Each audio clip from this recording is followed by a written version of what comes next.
Do not sit down today, Jane. His Grace is coming to look at the girls, not at you. Lady Margaret Wakefield delivered the instruction without cruelty in her voice, which somehow made it sharper. It was simply a fact to her, no more remarkable than ordering another pot of hot water. May sunlight lay pale across the upper windows of Wakefield House in Mayfair, turning the drawing room mirrors bright and the silver tea service coldly brilliant.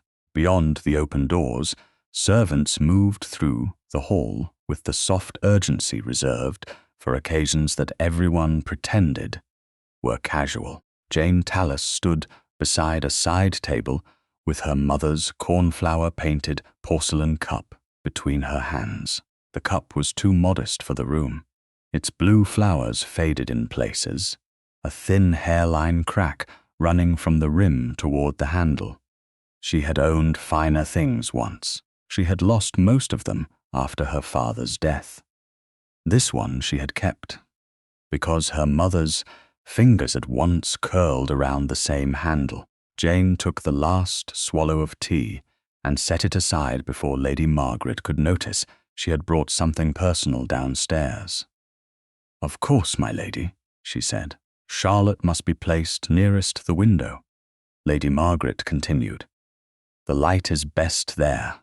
Alice will play after His Grace has had tea. Phoebe must not speak too quickly. She does that when she is nervous." Jane listened, memorized, and adjusted. That was what she did. At 32, she had become extraordinarily skilled at making other people appear effortless. Charlotte entered first in pale blue silk, beautiful enough to make the arrangement around the window seem unnecessary. Alice followed in cream muslin, carrying music she had practiced until Jane could hear the opening bars in her sleep. Phoebe came last, pink-cheeked and anxious, twisting a narrow ribbon around one finger until Jane quietly touched her wrist and murmured, "You will mark your glove." Phoebe stopped at once. "Thank you." Charlotte, meanwhile, had set a small dark blue glass phial beside the silver tea tray. "Jane, move that, please. It looks like something from a sick room." Jane recognized it. Charlotte occasionally used the preparation under medical advice when a troublesome cough or unsettled stomach returned. Jane's father had kept bottles much like it in his country practice. She lifted it carefully. A tiny chip marked the lip of the bottle, small enough to miss unless one handled it. "The edge has been damaged," Jane said. "You should have it replaced when you return to town." Charlotte barely glanced at it. "It has been like that for weeks. Wrap it and put it with my things." Jane folded the phial in a clean square of linen and placed it directly into Charlotte's small leather dressing case on the nearby chair. "There." Charlotte had already turned toward the mirror.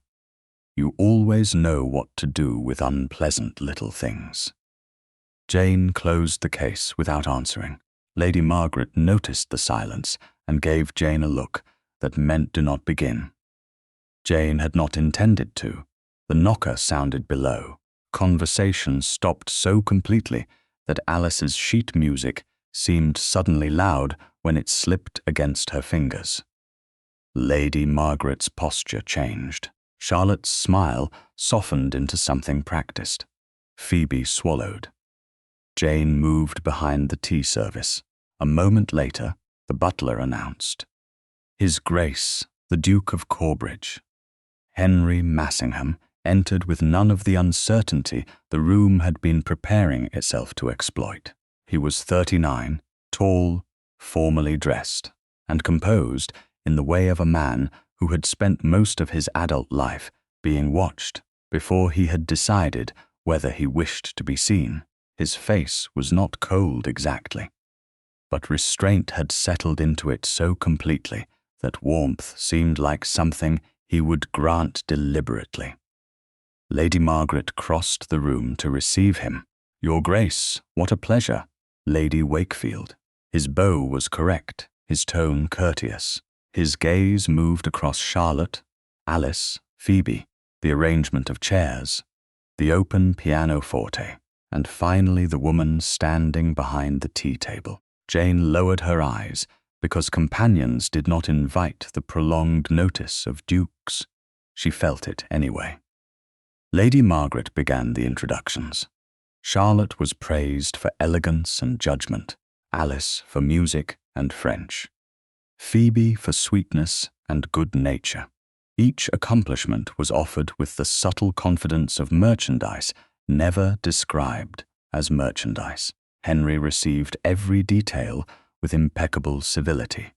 Charlotte asked about the season. Alice mentioned a musicale. Phoebe nearly spoke over her mother, caught herself, and glanced once at Jane. Jane gave the smallest nod. Phoebe steadied. "Tea, Your Grace?" Lady Margaret asked. "Thank you." Jane moved before anyone had to call her. She poured carefully, added the small amount of sugar Henry requested, and crossed the short distance between them.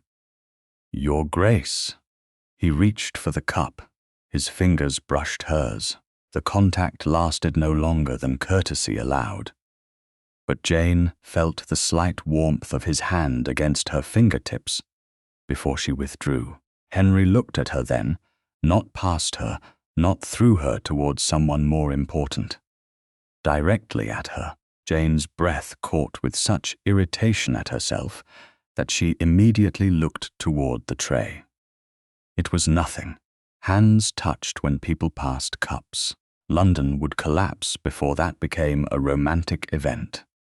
"Thank you," Henry said. "You are welcome, Your Grace."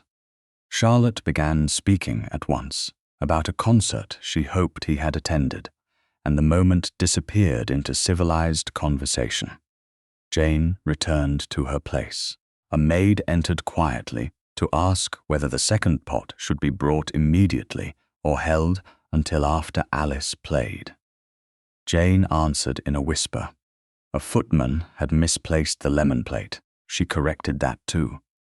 Phoebe dropped her handkerchief beneath the chair, and Jane retrieved it before Lady Margaret could notice. By the time Henry had been in the room 10 minutes, Jane had solved 6 small problems without interrupting a single sentence. Apparently, he had noticed. "Miss Tallis has been extraordinarily useful to us," Lady Margaret said when Henry's attention returned to Jane for a second time. Her smile was smooth. "She is only my companion, of course, but I hardly know how we managed before her. Only." Jane kept her expression neutral. She had heard the word attached to herself, often enough that it no longer surprised her. Only a companion. Only the apothecary's daughter. Only a woman who lived in another woman's house because independence required more money than dignity could manufacture. Henry set down his cup. "Only," Lady Margaret laughed lightly. "You know what I mean, Your Grace. Miss Tallis prefers usefulness to display. She is happiest behind the scenes." Jane looked at Lady Margaret then. She had never said such a thing. Henry's gaze shifted to her. "Do you?" The question was so direct that for one alarming second, Jane forgot the proper answer. "I beg your pardon, Your Grace. Do you prefer being behind the scenes?" Charlotte's fan stilled. Alice looked at her music. Lady Margaret's smile tightened by a degree. Jane could have rescued everyone by agreeing. She had rescued rooms all her life. "I am accustomed to it," she said. Henry waited. "That is not quite what I asked." Something almost amused moved in his eyes. Jane felt, absurdly, as if the room had acquired another door. "No," she said at last. "I do not know that I prefer it." Silence followed. Not scandalized silence. Curious silence. Lady Margaret reached for the conversation before it could become dangerous.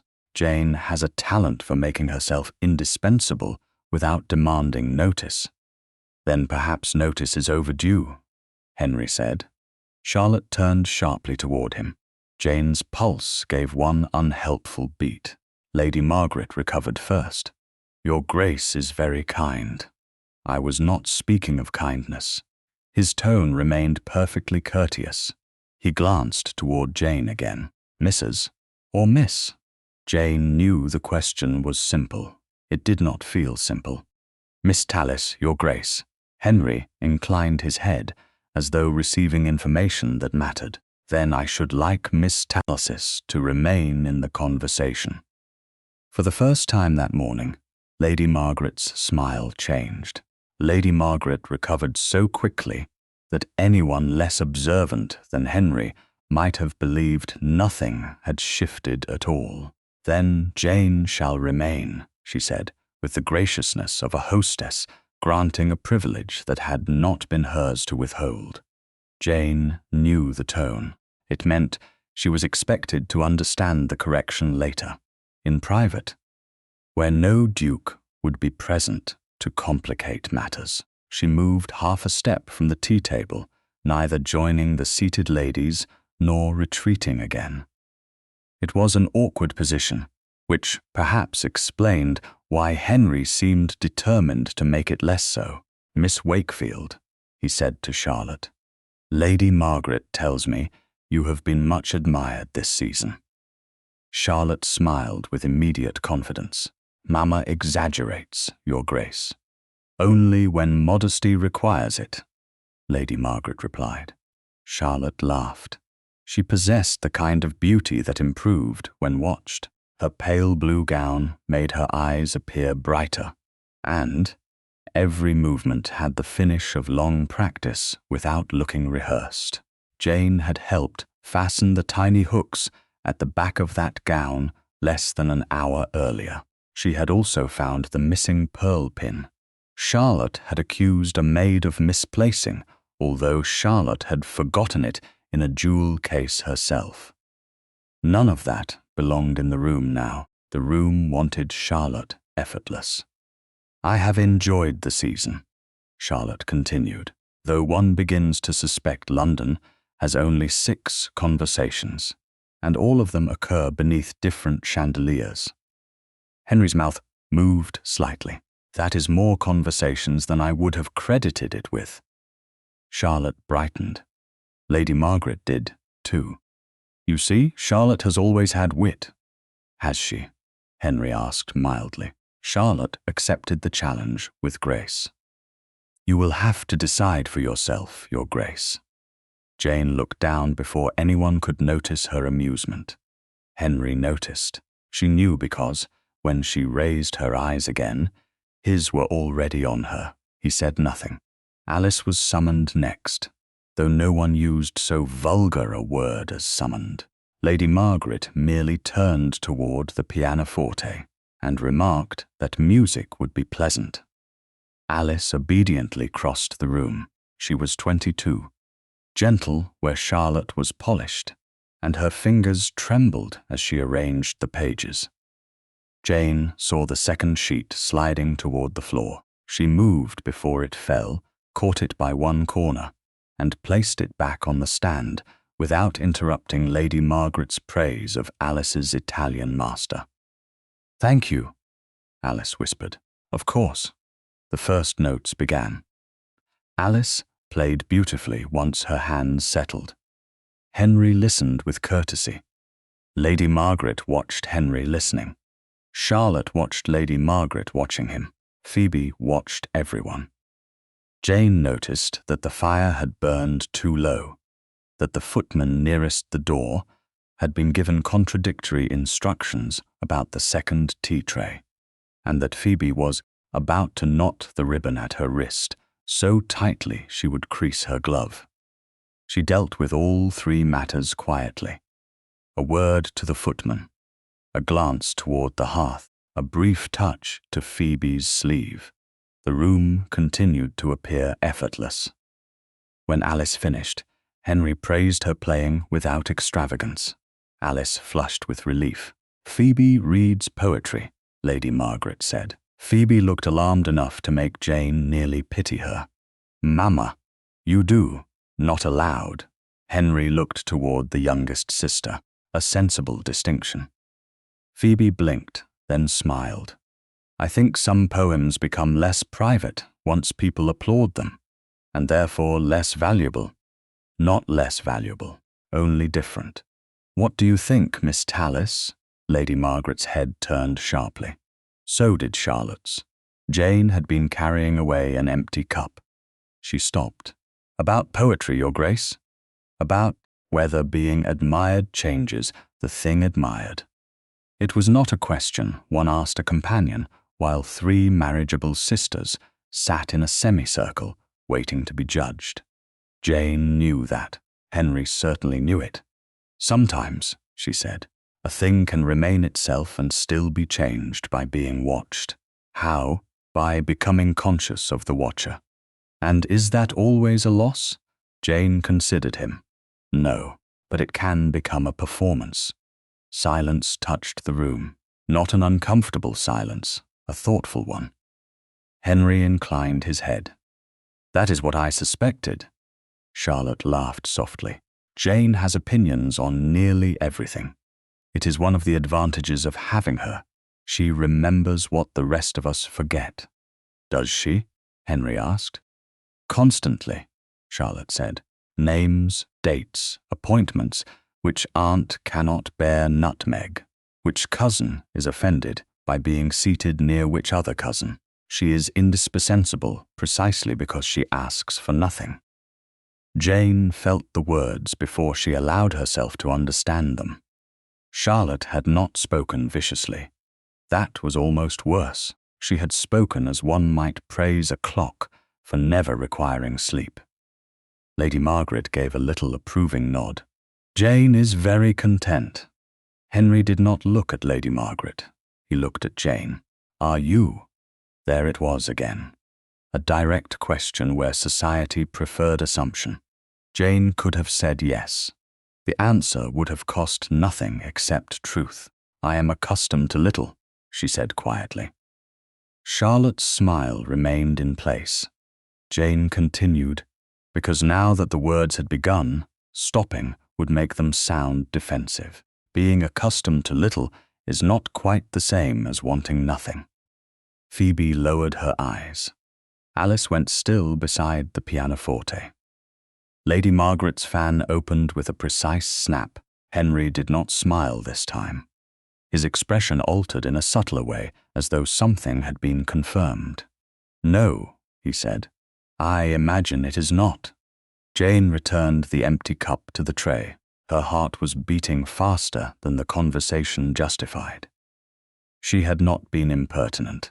She knew that. Still, she had spoken honestly in a room where honesty had not been requested because it was useful. Lady Margaret changed the subject to Almack's. Charlotte mentioned a supper. Alice was asked whether she liked the new quadrille. For several minutes, Jane thought Henry might allow the matter to settle. Instead, he began doing something far more dangerous. He started asking Jane questions. Not constantly, not enough to be rude, precisely enough to make ignoring her impossible. When Lady Margaret spoke of a recent charity subscription, Henry asked Jane whether she knew how the funds were distributed. Jane did. When Charlotte praised a crowded assembly, Henry asked Jane whether she enjoyed dancing. When I am not keeping track of wraps, carriages, and missing fans, she replied. So that is not often. Not often, Your Grace. A failure of organization somewhere. I had thought it evidence of too much organization. His eyes warmed. You may be right. That smile was small, but genuine. Charlotte saw it. Jane saw Charlotte see it. The air changed. Lady Margaret seemed to sense the same thing and turned toward Henry with renewed purpose. Your Grace must forgive me, but you have allowed us to talk endlessly about ourselves. London tells us nothing about you except what it chooses to invent. London has always been industrious and inaccurate, frequently. Charlotte leaned forward. Then correct us. Something in Henry's face cooled, though his manners remained intact. On which subject? Lady Margaret answered more carefully. Your plans, perhaps. Corbridge cannot remain without a duchess forever. Phoebe stared at her hands. Alice looked mortified. Charlotte did not. Jane kept her face neutral. But Henry's stillness told her the question had struck somewhere old. Corbridge has managed 7 years, he said. Lady Margaret softened her voice. Of course, no one forgets your loss, his late duchess. Jane knew only what society knew, a marriage considered excellent, a duchess remembered as gracious, a death 7 years ago, no children, no scandal, nothing the world could criticize, which often meant nothing the world had bothered to understand. My wife was a good woman, Henry said. The room quieted. Our marriage was suitable in every respect society values. He paused. Society is not always skilled at valuing the right things. Charlotte's expression shifted, uncertain for the first time. Jane felt no triumph, only attention. Henry had not sounded bitter. He had sounded tired of a lesson learned thoroughly. Lady Margaret attempted a gentler smile. Then perhaps suitability should not be the only consideration. Perhaps not. Her confidence returned. She glanced among her daughters as if the path had reopened. Still, one must begin somewhere. Henry followed her glance across Charlotte, Alice, and Phoebe. 3 young women, 3 carefully prepared possibilities. Then his eyes moved beyond them to Jane, who stood once more beside the tea service because standing was what the room still expected of her. Lady Margaret laughed lightly. Well, Your Grace, we have been very bold today. Tell me, then, which of my 3 girls has made the strongest impression? No one moved. Jane wished suddenly and fiercely that she were anywhere else. Henry did not answer at once. He looked at Charlotte, then Alice, then Phoebe, and finally, with unmistakable deliberation, toward the tea table. Henry did not answer at once. He looked at Charlotte, then Alice, then Phoebe, and finally, with unmistakable deliberation, toward the tea table. Jane felt every eye in the room follow his. Lady Margaret's fan stopped halfway through its next motion. For one dangerous second, Jane thought he might say her name. Instead, Henry lifted his cup and said, I think such questions deserve more care than a drawing-room wager, Lady Wakefield. The rebuke was mild enough to remain polite and clear enough that no one could mistake it. Charlotte's color rose. Alice looked relieved. Phoebe stared at the carpet. Lady Margaret recovered with a laugh. You are right, of course. I was teasing. Then I shall take it as teasing. Henry finished his tea and rose not long afterward. He bowed to Lady Margaret, her daughters, and finally Jane. His pause before her was scarcely longer than courtesy allowed. It was still longer than the others received. Thank you for the tea, Miss Tallis. You are welcome, Your Grace. By the time the front door closed behind him, the drawing-room seemed to exhale. Lady Margaret turned on Jane. You will not encourage this. Jane remained beside the tea table. I have not encouraged anything, my lady. You answered him. He asked me questions. And you might have answered less memorably. Charlotte rose from the window seat. He was being contrary because Mamma pressed him. Jane looked at her. Perhaps. There is no perhaps. A duke does not choose a companion over 3 women he came expressly to meet. Jane heard the word choose and wished it had not struck something small beneath her ribs. He has chosen no one. Exactly, Lady Margaret said. Tomorrow, if he calls again, you will remember your position. Jane met her gaze. I remember it every day. The matter ended only because callers were announced below and the household had to become effortless again. Yet through the afternoon, Jane could feel Henry's unanswered question moving through the house. In the corridor, Phoebe caught her hand for a moment and whispered, "I'm sorry." Jane frowned. "For what?" "For all of this. You have done nothing."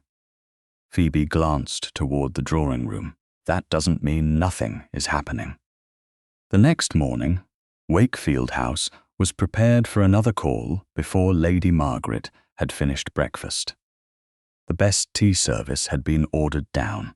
Charlotte wore pale green.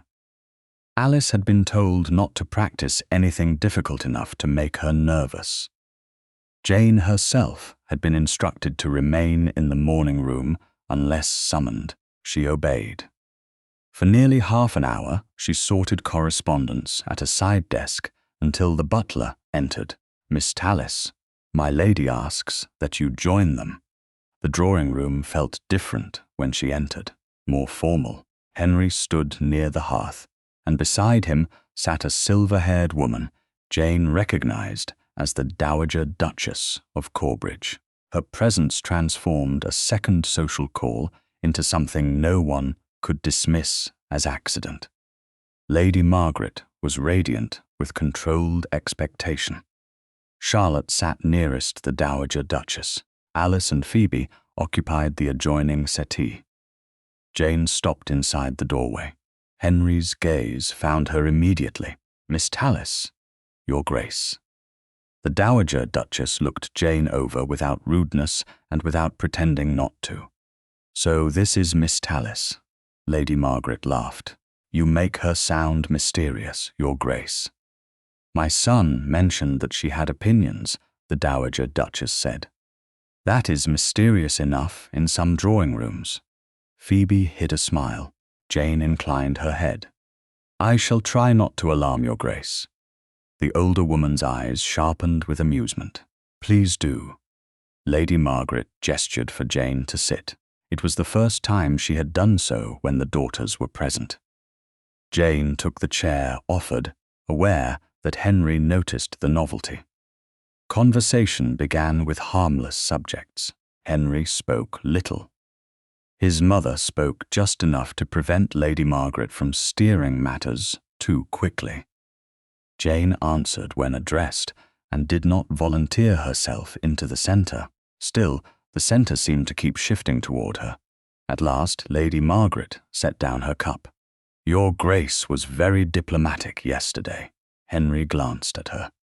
"Was I?" "Exceedingly.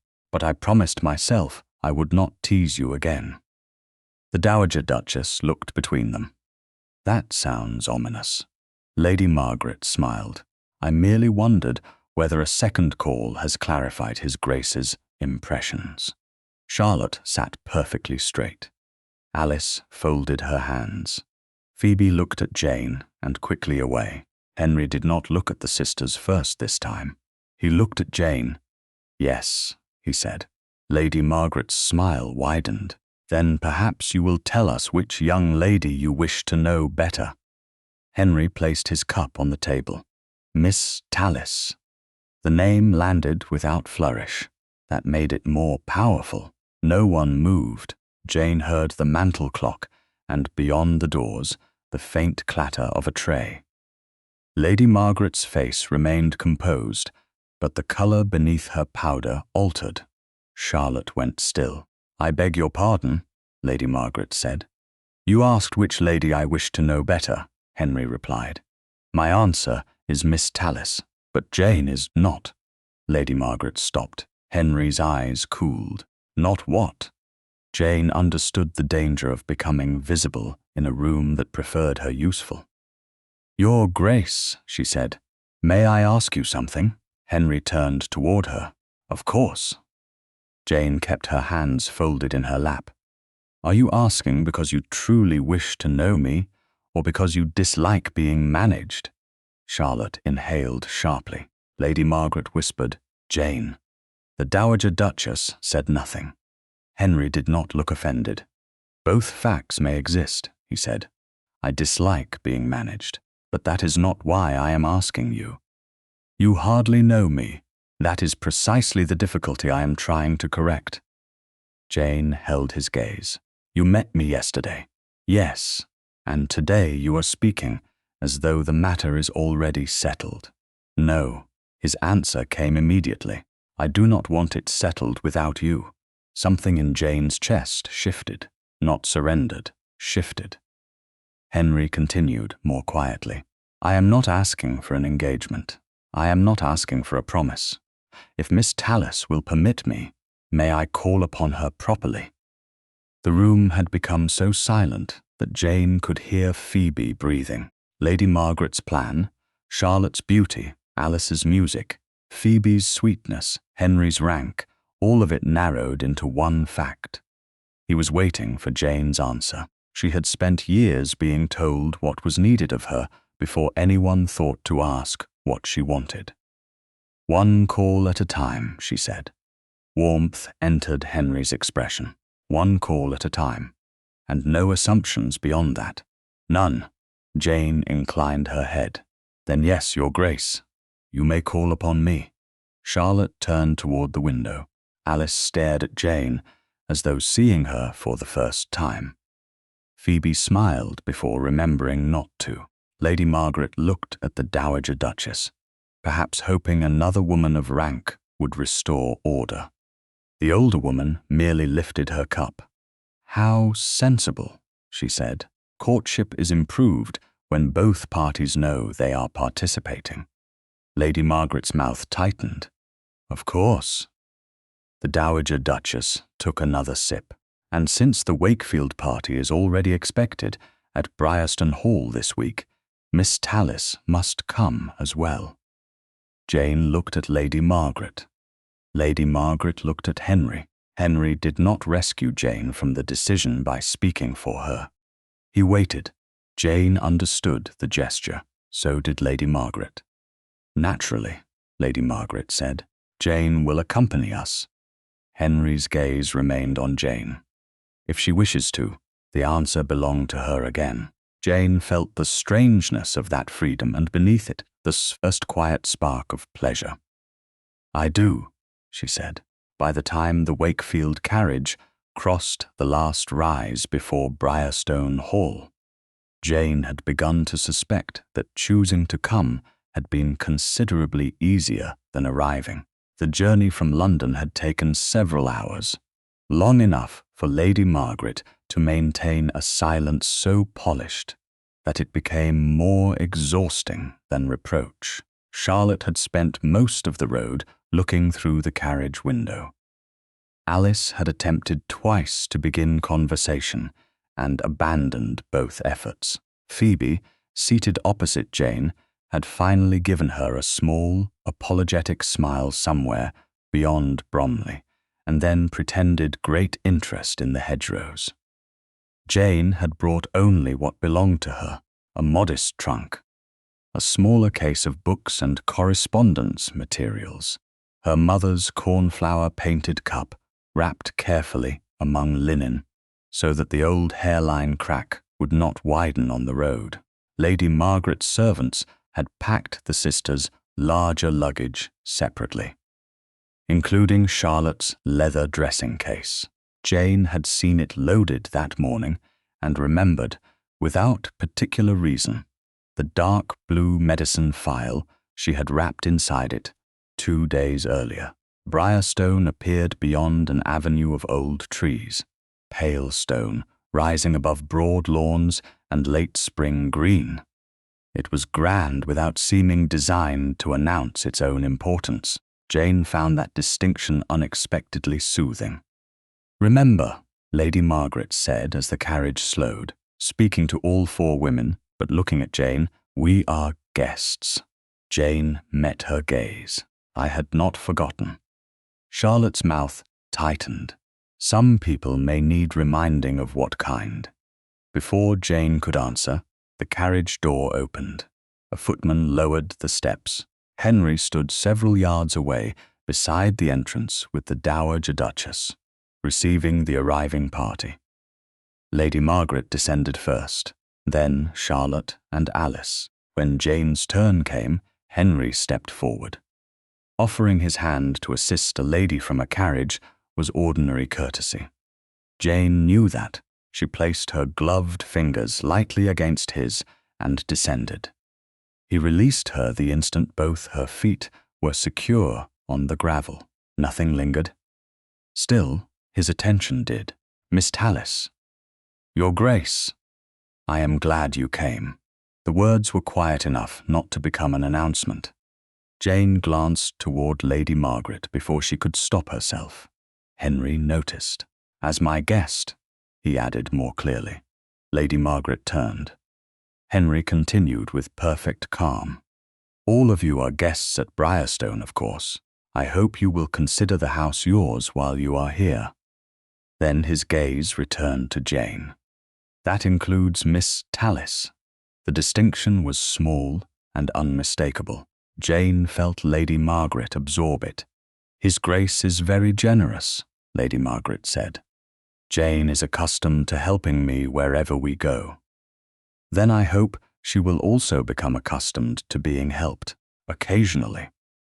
The Dowager Duchess, standing beside the entrance, gave her son a sideways look that Jane could not interpret. Charlotte smiled before the moment could sharpen further. "Briarstone is even lovelier than Mama described." Henry turned courteously toward her, and the household moved indoors. Jane was shown to a guest chamber, rather than the smaller room adjoining Lady Margaret's apartment that she had expected. She discovered this only after a maid carried her trunk upstairs and stopped before a room overlooking the east lawn. "There must be some mistake," Jane said. The maid blinked. "No, miss. Her Grace gave the arrangement herself." Jane stepped inside. The room was not extravagant, but it was unquestionably meant for a guest. Fresh flowers stood near the window. A small writing desk had been supplied with paper. Her trunk rested at the foot of a proper bed rather than a narrow companion's cot. For several seconds, she simply stood there. She had spent so long fitting herself into whatever space remained that receiving one deliberately prepared for her felt almost indecent. She unpacked her mother's cup herself and placed it on the washstand where no careless hand would disturb it. Then she went downstairs before Lady Margaret could send for her. The household gathered later in the smaller breakfast room for light refreshments before dinner. The Dowager Duchess sat near the windows with Alice and Phoebe. Lady Margaret discussed tomorrow's plans with Charlotte. Two other guests, an elderly baronet and his sister, conversed near the hearth. The room was sufficiently populated to make every exchange proper, and sufficiently informal to make conversation less guarded. Jane had barely taken a chair when a servant approached with tea. Her instinct was to rise and help. She had already shifted forward when Henry, standing near the table, noticed. "Miss Tallis," she stopped. "Your Grace, you are not responsible for the tea." It was said without mockery. Jane settled back with a faint smile. "That may be the most radical rule at Briarstone.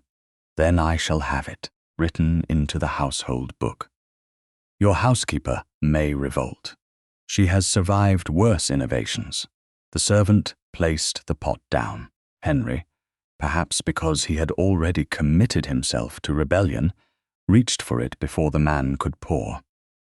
Jane watched him lift the silver pot with more confidence than skill. "Your Grace," she said, "I ought to warn you that the angle is unforgiving. You doubt me. I respect gravity." His mouth curved. He poured without disaster and looked toward the sugar bowl. Then he paused. "None, if I remember correctly." Jane forgot to answer. Henry looked at her. "Have I remembered incorrectly?" "No." "Then why do you look alarmed?" She glanced down at the cup before her. "I am not alarmed." "No?" "Surprised. By tea without sugar. By your remembering it." Henry set the pot down. Around them, conversation continued. No one appeared to be listening, though Jane suspected the opposite was true in at least 2 corners of the room. "You remember everyone else's," he said. "That is different." Why? She almost gave the practical answer, sir. Because it was her employment. Because Lady Margaret disliked repeating instructions. Because Charlotte became impatient when her coffee was wrong, and Phoebe forgot to eat when nervous. And Alice preferred weak tea before playing, because anything stronger made her hands tremble. Instead, Jane said, because no one considers remembering me part of their duties. Henry's expression changed. Not pity. She would have recoiled from pity. It was closer to recognition. Perhaps duty has been given too much authority in your life. That is an interesting observation from a duke.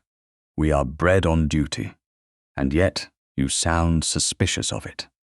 He sat in the chair opposite hers, leaving a proper distance between them.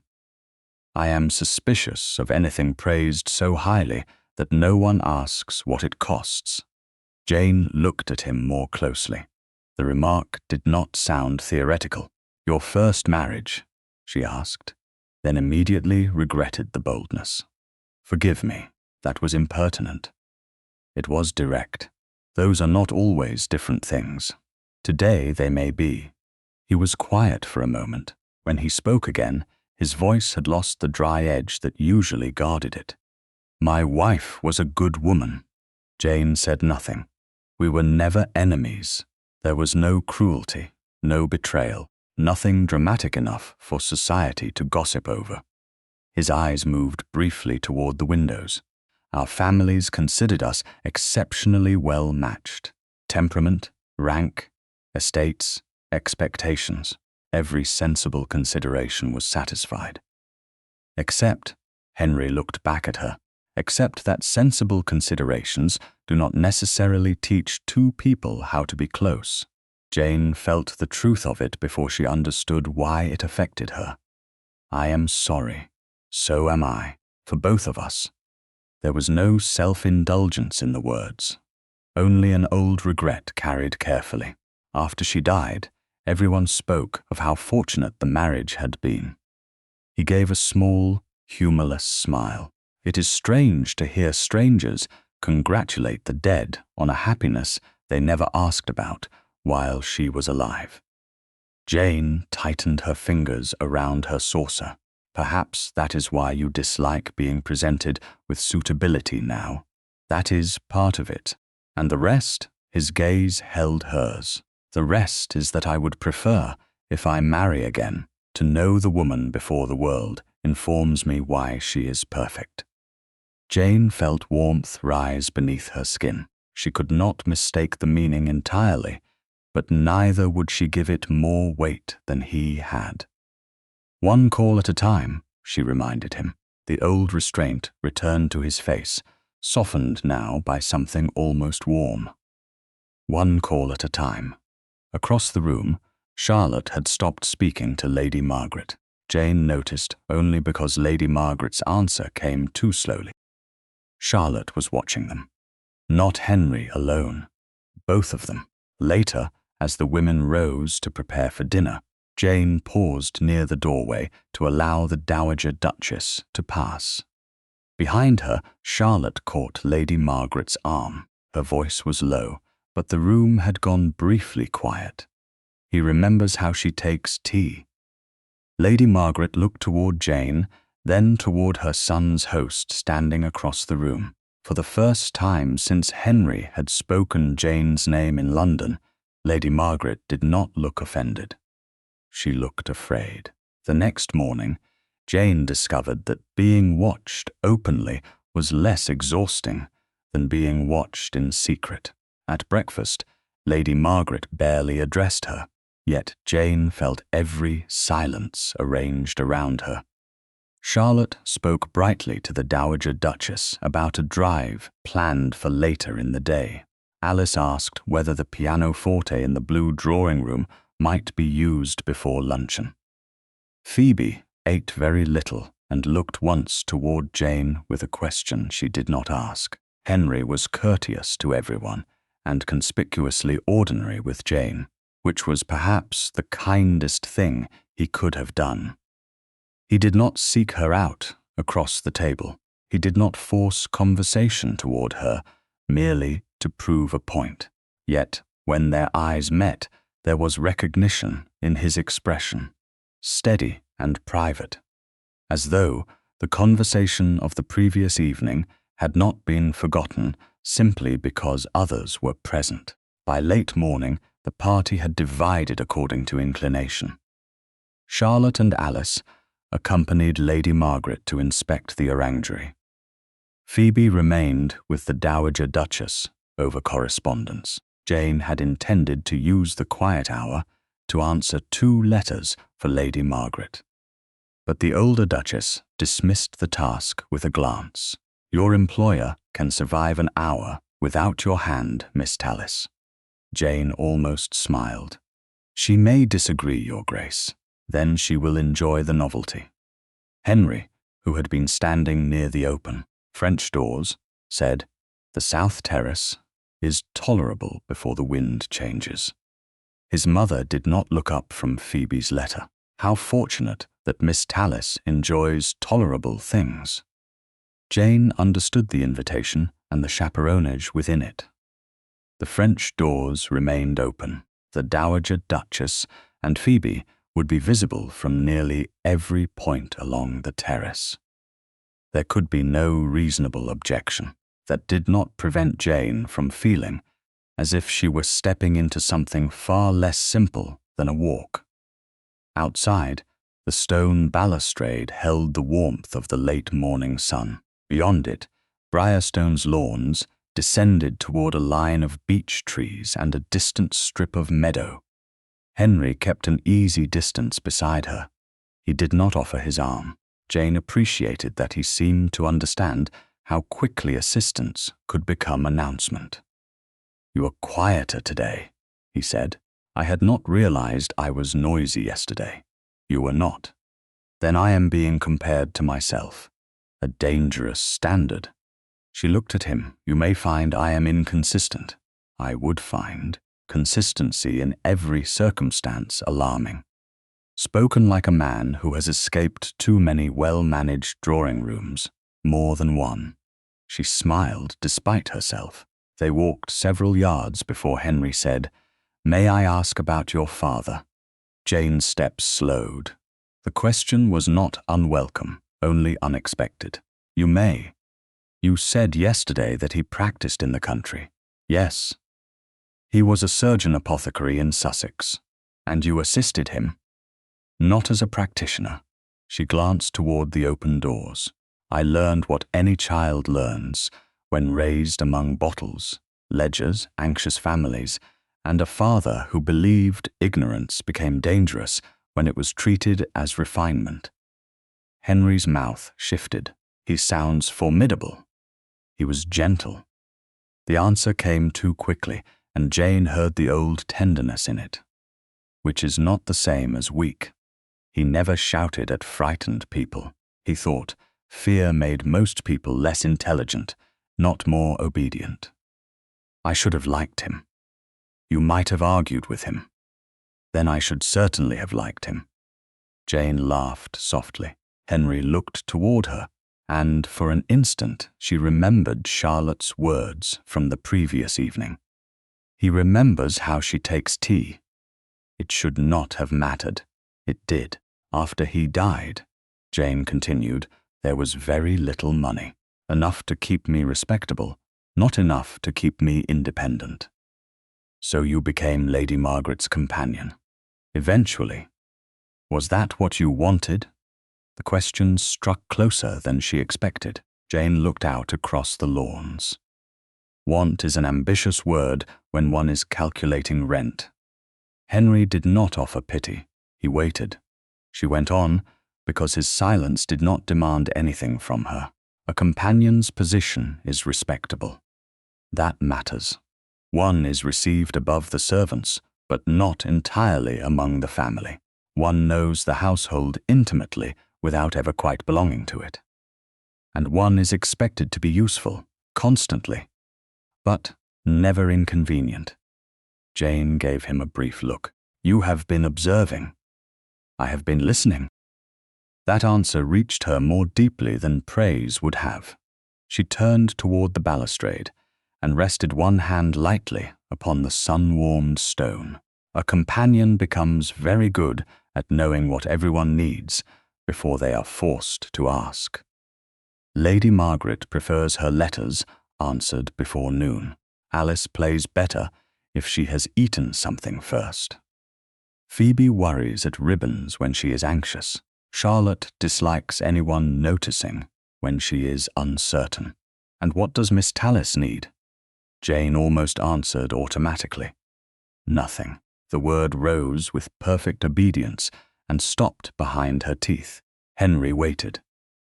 "I do not know," she said at last. The admission embarrassed her more than poverty ever had. That sounds absurd. No, it does to me. She looked down at her hand on the stone. I know what I can afford. I know what I ought to do. I know when to leave a room before my presence becomes awkward. I know how to anticipate inconvenience before it arrives. But need? She shook her head once. I am out of practice. Henry's expression had gone very still. Jane mistook the silence for discomfort and immediately regretted speaking so freely. Forgive me, I have said too much. Why? Because this is hardly suitable conversation. For whom? For a duke being courted by a household full of women. I am not being courted by a household. His voice was dry enough to rescue her from solemnity. And I asked. Jane smiled faintly, but instinct had already begun pulling her backward. Still, I should not make my circumstances sound tragic. They are not. Lady Margaret has provided respectable employment. I have been fortunate in many ways. You do that often. Do what? Make yourself smaller after speaking honestly. Jane stared at him. Henry did not soften the observation with a smile. You say something true, he continued, and then immediately explain why no one should be troubled by it. Heat rose into Jane's face. Perhaps I prefer not to trouble people. Perhaps. You sound unconvinced. I am unconvinced that your comfort must always depend upon everyone else remaining comfortable first. The words unsettled her because they were not romantic. They were worse. They were accurate. Jane lowered her eyes. You make habits sound like choices. Some habits begin as necessity. His voice gentled. That does not mean they must remain forever. She felt something close inside her then. Not fear of him. Fear of being understood before she had decided whether she wanted understanding. Jane took half a step back. Your Grace, I think perhaps we should return. Henry did not move toward her. Of course. The immediate agreement should have relieved her. Instead, it made her pause. He had not pressed. He had not asked why. He had simply accepted the boundary. Jane looked down at her hands.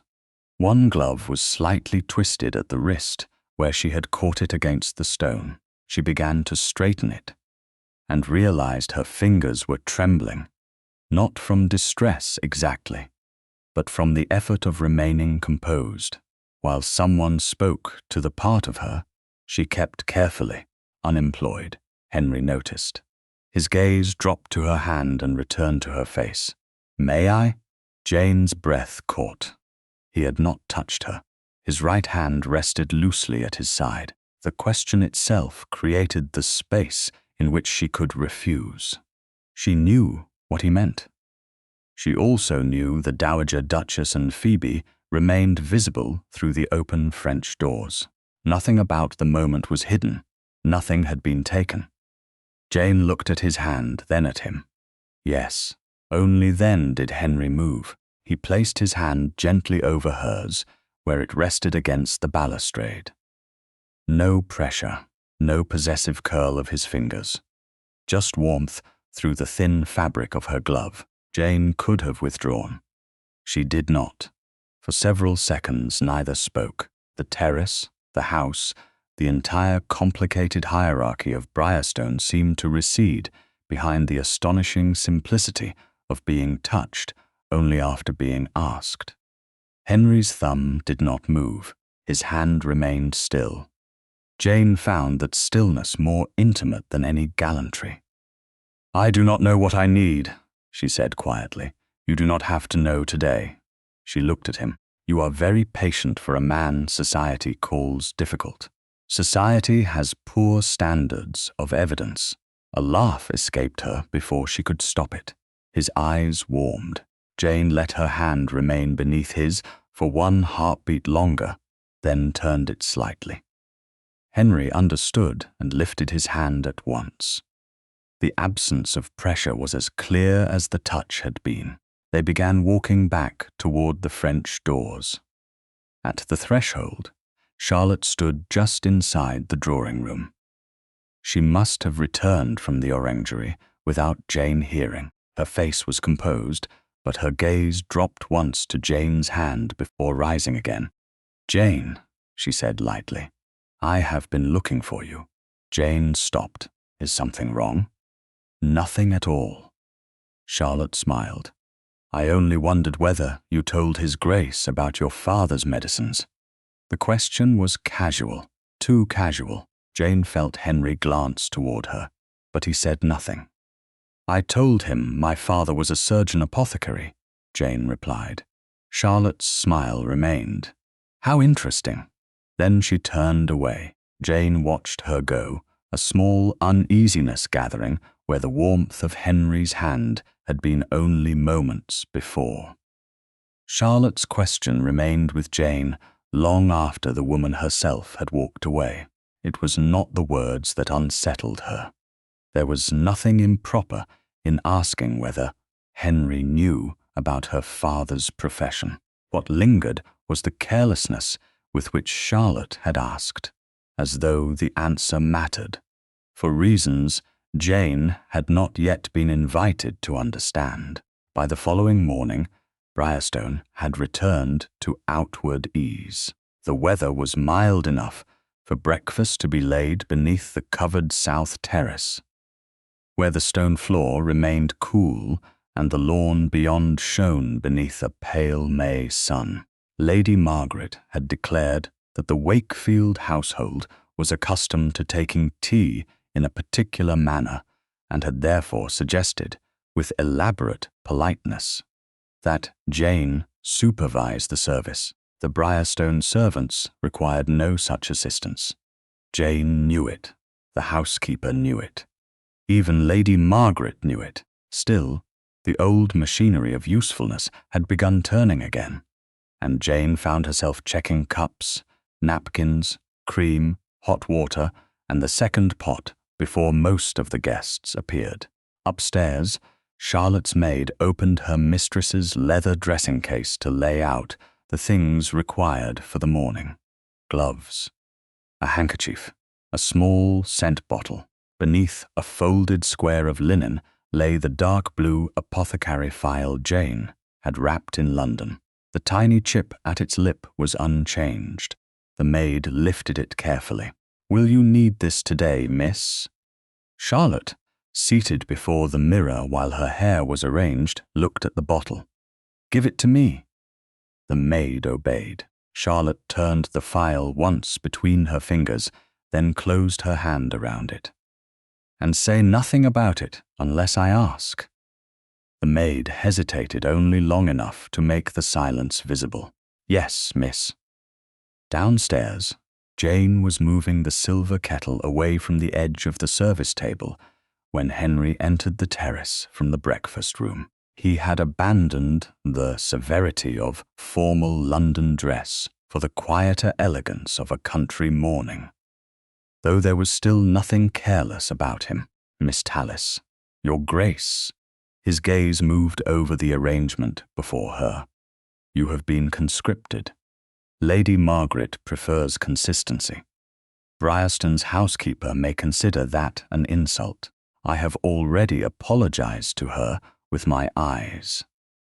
Henry glanced toward the doorway, where the housekeeper was instructing a footman with the serenity of a woman who had survived several generations of titled guests.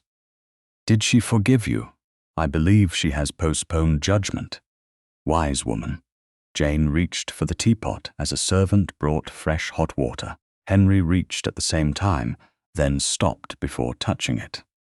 May I? She looked at him. Pour tea. I have been told I possess several administrative abilities. I should like to discover whether they extend to breakfast. That depends on how attached you are to the tablecloth. His eyebrows lifted. You doubt me again. I remember gravity, a persistent prejudice. Jane stepped aside. Henry took the pot. His first mistake was confidence. His second was angle. The lid shifted under his hand, forcing him to catch it with his thumb while the stream of tea narrowly missed the saucer.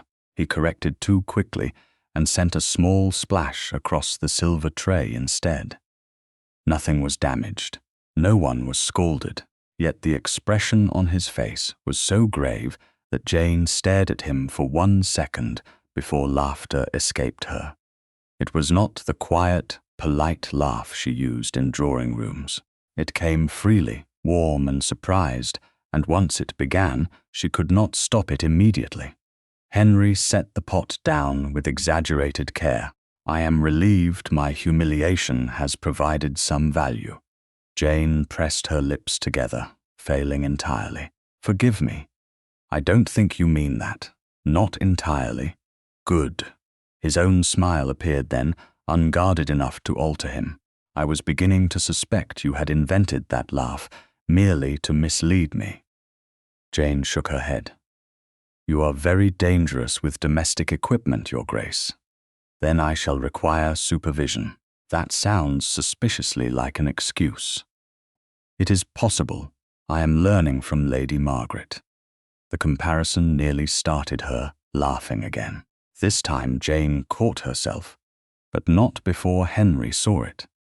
Something softened in his expression, and the moment settled between them with none of the careful weight of yesterday's touch. It was easier than that, almost ordinary. That ease frightened Jane more than intensity might have. A serious conversation could be put away afterward. Ordinary happiness had a way of suggesting futures. Charlotte appeared at the far end of the terrace, just as Lady Margaret and Alice came through the breakfast-room doors. Phoebe followed the Dowager Duchess. Other guests drifted toward the table. Whatever private warmth had existed between Jane and Henry had to return to proper dimensions. Henry stepped away from the tea service. I surrender before I ruin the milk as well. A wise retreat. You see, I can learn. The evidence remains limited. His eyes held hers for 1 brief second. Then I shall have to provide more. Charlotte heard that. Jane knew because her smile changed before she turned toward Lady Margaret. Breakfast began. Henry took the chair nearest the balustrade. Lady Margaret sat opposite him with Charlotte at her right. Alice and Phoebe were placed farther down the table. Jane remained near the service because that was where Lady Margaret had expected her. She poured without incident. Henry took his tea with only a small amount of sugar, as he had in London. Charlotte watched Jane add it. You remember everyone's preferences, Charlotte said. Usually. Jane passed the cup to a footman, who carried it to Henry. His Grace seems to be particularly well remembered. The words were light. The implication was not. Henry looked up.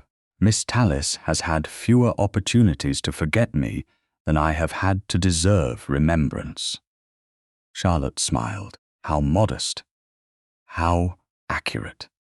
Lady Margaret changed the subject before Charlotte could press further. The meal continued beneath a surface of civility.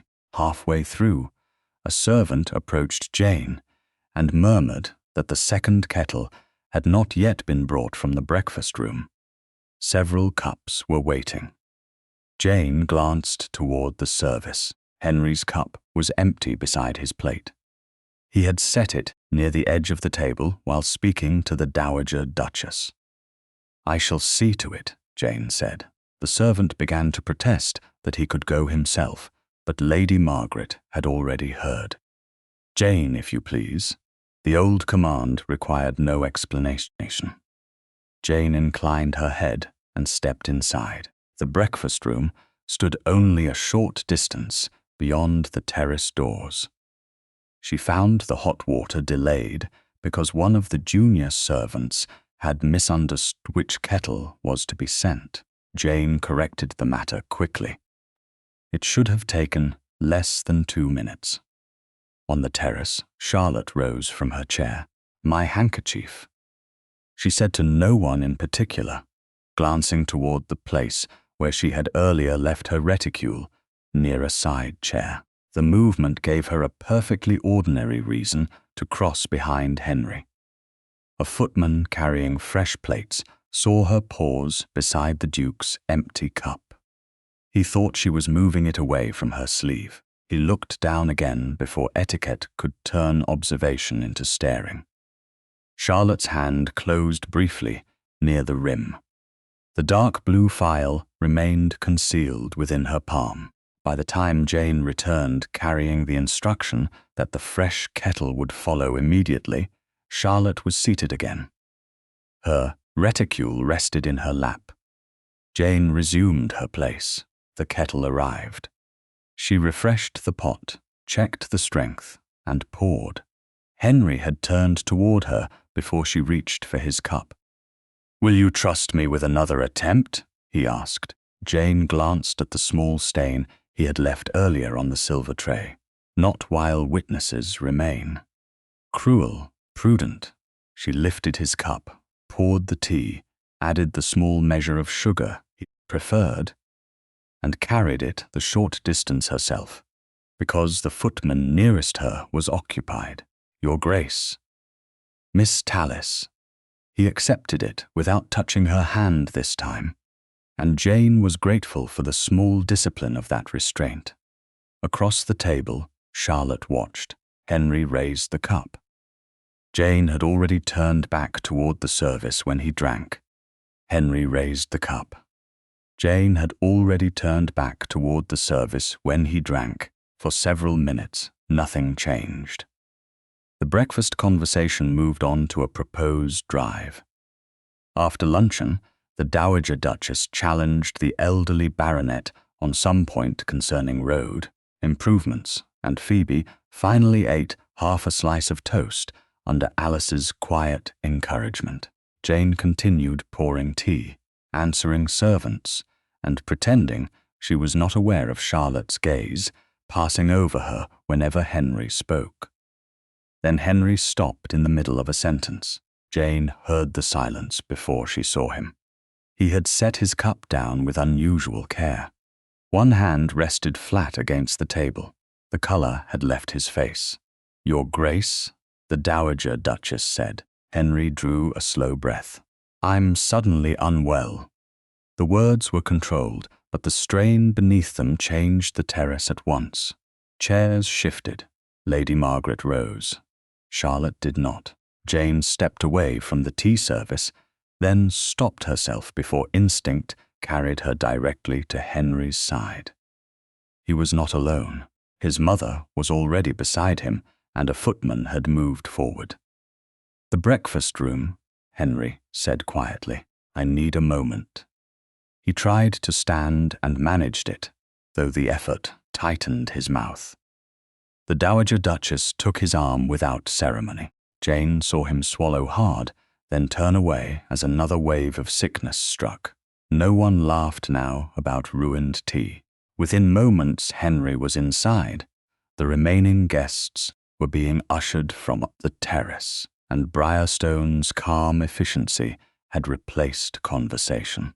Jane stood beside the abandoned service, looking at the cup he had left behind. It was the same cup she had filled. The same pot had served Lady Margaret, Alice, Phoebe, Charlotte, the Dowager Duchess, and 2 other guests. None of them appeared ill. That fact lodged in Jane's mind with professional precision before fear could blur it. Lady Margaret caught her staring. "Jane." Jane looked up. "My lady." Don't touch anything. The command was sharper than necessary. Jane lowered her hands. I hadn't intended to. An hour later, a local apothecary arrived at Briarstone. By then, Henry had been sick several times and was resting in his chamber. Weak and pale, but fully conscious, the apothecary spoke first with the Dowager Duchess and the housekeeper, then examined what remained of the breakfast service. Jane was asked to describe exactly what she had prepared. She did so without ornament. Tea, hot water, a small amount of sugar in Henry's cup. No milk, no medicinal addition. The apothecary asked whether the Duke had eaten anything unusual. No one could identify anything that the others had not also eaten. He did not pretend to certainty. After some time, he said that the sudden nausea and severe stomach upset were consistent with a strong medicinal emetic preparation, especially given how quickly the symptoms had appeared. You mean medicine? Alice asked. The apothecary inclined his head. Something used improperly or in a quantity not intended for ordinary relief, perhaps. I can't say more than the symptoms allow. Jane felt every face turn toward her before anyone spoke. Lady Margaret's expression changed first. It was not surprise. It was calculation arriving in the clothing of concern. Miss Tallis, she said, what exactly did you put in His Grace's tea? The question landed harder because it was asked so calmly. Jane looked at her employer. Tea. Jane, tea, my lady. Lady Margaret's voice softened, as if speaking gently made the accusation less public. You've prepared remedies in my household before, for Charlotte's cough. For Phoebe, when she had a nervous stomach. You know these things better than most women. I know enough not to put medicine into another person's drink without their knowledge.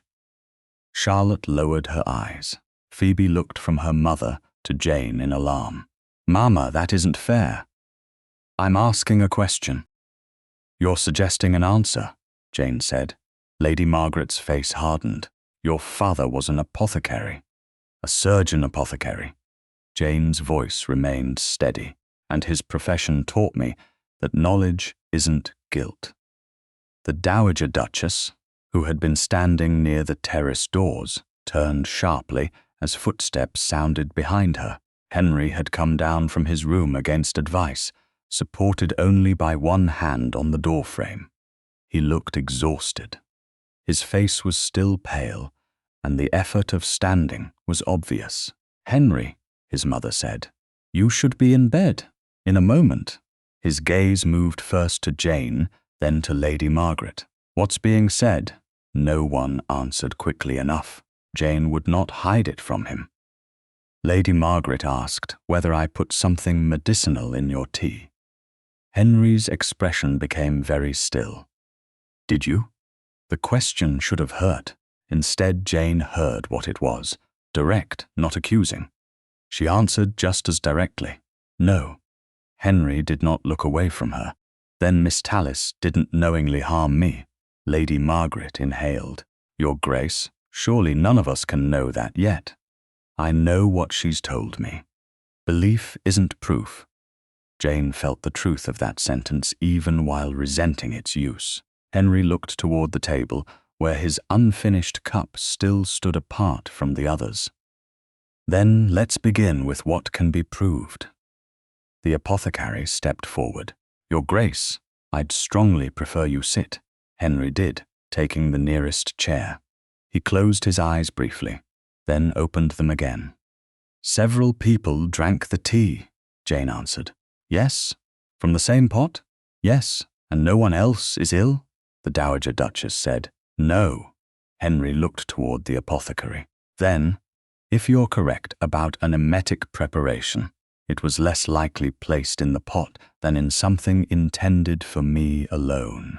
The apothecary hesitated, choosing accuracy over drama. That would be a reasonable inference, Your Grace.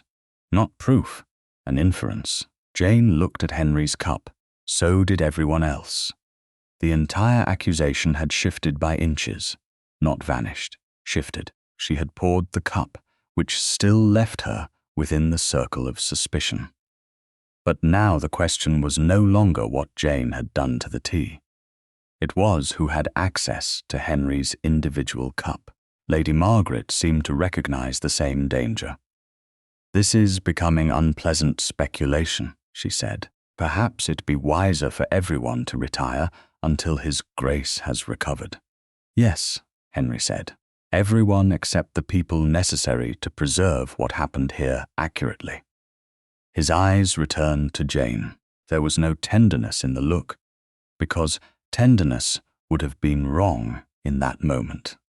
There was trust, and there was restraint. "Miss Tallis, no one will question you privately without my mother or the housekeeper present." Jane held his gaze. "Thank you, but I'd rather answer questions than have anyone say later that I was protected from them."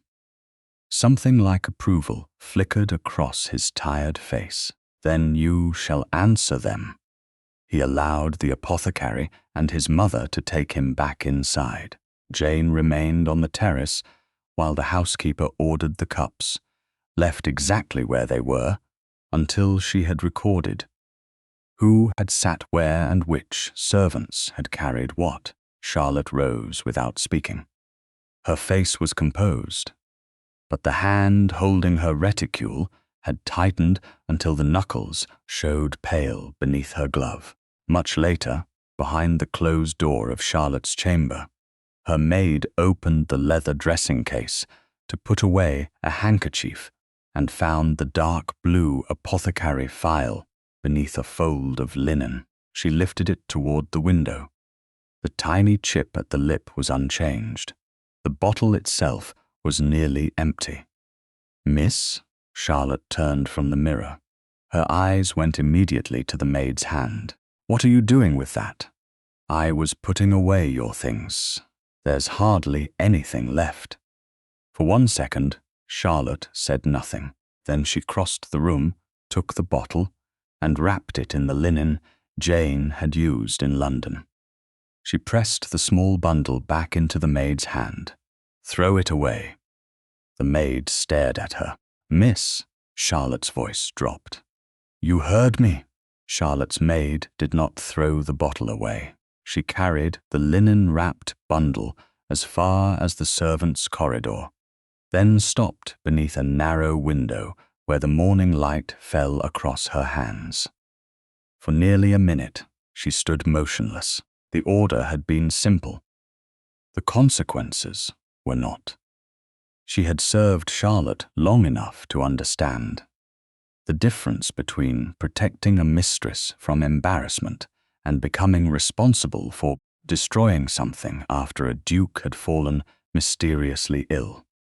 At last, she turned away from the back stairs and went directly to Brierston's housekeeper. Mrs. Hale was reviewing breakfast accounts in her room when the maid appeared at the door. "I need to give you something, ma'am." Mrs. Hale looked up. "What is it?" The maid entered, closed the door behind her, and placed the wrapped bundle on the table. "Miss Wakefield told me to throw this away." Mrs. Hale unfolded the linen. The dark blue apothecary phial lay inside, nearly empty, the tiny chip at its lip plainly visible. Her expression sharpened. "When did she tell you that?" "Last night, after His Grace was taken ill." "Did you see her use it?" "No, ma'am." The answer came quickly. I only know it came from her dressing case. "I packed it in London. She had it yesterday morning. Then, after His Grace became sick, she told me to throw it away." Mrs. Hale did not ask the maid to speculate. She rang once for a senior servant, had the woman remain as witness, then placed the phial inside a locked medicine cupboard in her own room. The key stayed on her person.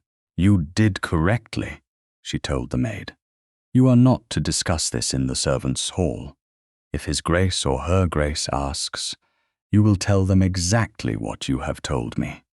Nothing more, nothing less." By late morning, Henry was downstairs again, though not because his mother approved. He was pale. His appetite had not returned, and the effort of crossing the corridor had clearly cost him more than he wanted anyone to notice. He refused the breakfast room and settled instead in a smaller morning room where the windows stood open to mild air. The local apothecary had already left instructions that he rest, take light nourishment, and avoid exertion. Henry followed perhaps 2/3 of that advice. The Dowager Duchess followed the remaining third for him. "You will sit," she said. "I am sitting, and remain sitting. You become tyrannical when anxious. I learned from watching dukes." Jane heard the exchange from the doorway and nearly smiled. The previous day's fear had not vanished, but Henry's recovery had loosened something in the house. He was weak, not dying. The distinction mattered. "Miss Tallis," he said when he saw her. "Your Grace. Come in, please." The Dowager Duchess remained by the writing desk. Mrs. Hale stood near the door. The arrangement was deliberate. No one would later claim Jane had been privately coached or secretly questioned. Henry noticed that too. "Mrs. Hale has something to tell us." The housekeeper recounted the maid's statement with the same precision she used for household inventories. She did not embellish Charlotte's order. She did not call the phial poison. She simply established ownership, movement, and custody. Jane listened without interrupting. When Mrs. Hale finished, Henry asked, "The bottle is secure, locked in my medicine cupboard, Your Grace. It has not left my possessions since the maid surrendered it." "Good." Jane looked toward Mrs. Hale. "Did the maid say she saw Miss Wakefield put anything into the cup?" "No, miss." "Then the bottle does not prove that she did." Henry's gaze moved to Jane. There was approval in it, but no surprise. "No," he said. "It does not," Mrs. Hale continued. "There is also the footman who served fresh plates yesterday. He remembered something, after we asked the servants to describe where they had been." Henry's expression sharpened. "What?" "He saw Miss Wakefield standing beside your empty cup, while Miss Tallis was inside arranging the fresh hot water. He thought nothing of it at the time." Jane felt her pulse change. "Did he see her touch the cup?" "He remembers her hand near it. He cannot say precisely what she did." Again, Jane refused the easier conclusion. "So we have opportunity, not proof of action." "Exactly," Henry said. His voice was still rough from illness, but steadier than the day before. "And we will not turn inference into certainty merely because it favors us." Jane met his eyes. A faint warmth entered his expression. "Do you object?" She should have. The word was dangerous. It suggested alliance where courtship was still young and scandal had made every intimacy more visible. Yet nothing in Henry's tone claimed possession. "No," she said, not to the word. Mrs. Hale withdrew after confirming that the phial would remain locked until needed. The Dowager Duchess stayed long enough to ensure Henry had taken several spoonfuls of broth, then moved to the adjoining writing room, leaving the connecting doors open. Jane remained near the window. "You should be resting," she said. "I am." "You are conducting an inquiry, while seated, a triumph of obedience. My mother will be pleased you understand me." Dry answer almost made Jane smile, but the memory of Lady Margaret's accusation returned too quickly. Henry saw the change in her face. "What is it? Yesterday you believed me. I still do." "I know." She looked toward the garden beyond the window. "That is not the difficulty." "Then tell me the difficulty." Jane folded her hands together. "A room can prefer a story even after facts begin resisting it." Lady Margaret asked what I put in your tea. By tonight, that question may become something else. By next week, Perhaps people will remember only that an apothecary's daughter served a duke who became ill. Henry's jaw tightened. Then we correct it. With what? The truth. We are still discovering the truth. He was silent because she was right. Jane continued more quietly. Your belief matters to me, more than I expected it would. But belief is private. Reputation is not.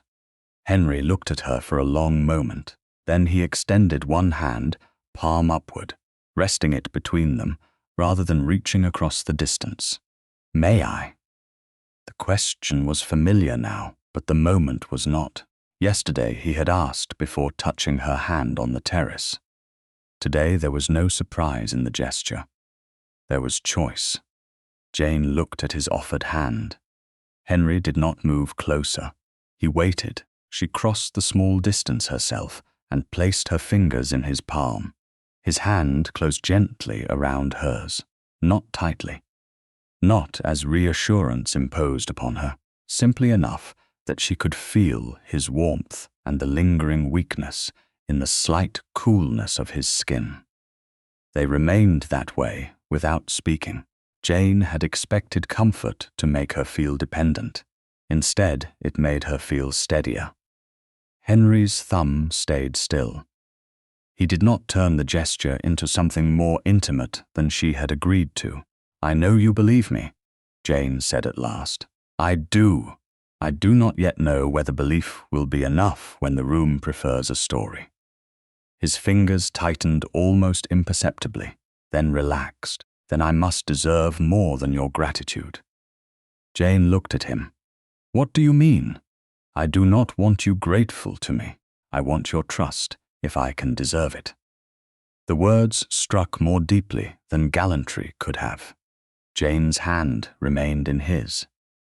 After a moment, she tightened her fingers around his once in answer. She did not promise trust. She acknowledged the asking. Henry understood the distinction. That was why she did not pull away immediately. A knock sounded at the open door. Lady Margaret stood there. Her expression was composed, almost grave. Jane withdrew her hand first. Henry released it without delay. Your Grace, Lady Margaret said, may I speak with you privately? Henry glanced toward Jane, but he did not ask her to stay against Lady Margaret's request. Of course. Jane inclined her head and moved toward the adjoining room.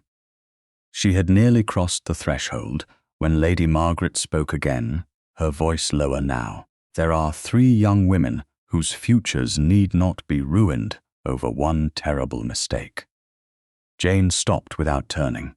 Behind her, Henry said nothing, and for the first time since the breakfast scandals began, Jane understood that the next danger might not be a lie. It might be a compromise. Jane stood in the adjoining room long enough to hear Lady Margaret's first sentence, and no more. There are 3 young women whose futures need not be ruined over one terrible mistake. After that, the connecting door closed. Jane did not remain nearby to listen. She crossed the writing room, passed beneath a portrait of some long-dead Massingham ancestor, and stopped beside the window where the south lawn stretched green beneath the afternoon light. Her hands were steady now. That steadiness frightened her more than anger might have. Lady Margaret had not said Charlotte's name.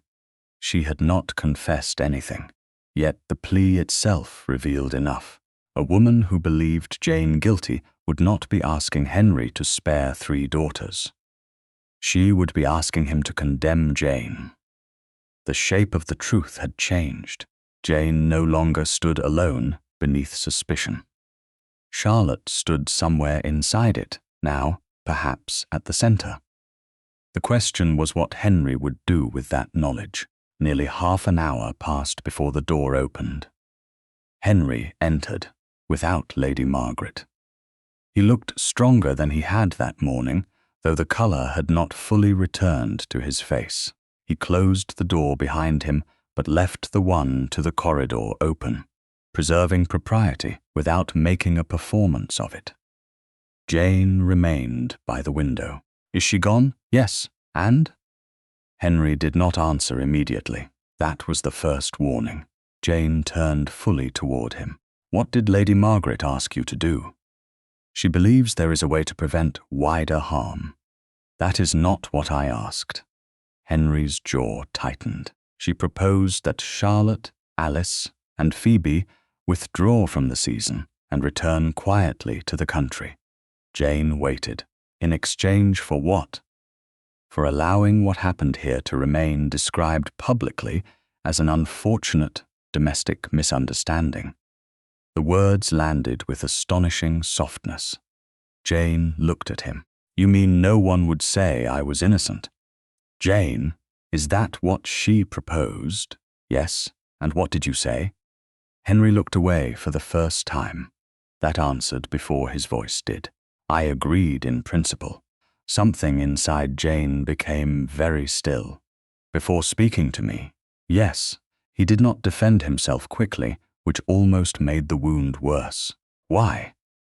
Henry crossed to the mantel, but did not come closer to her.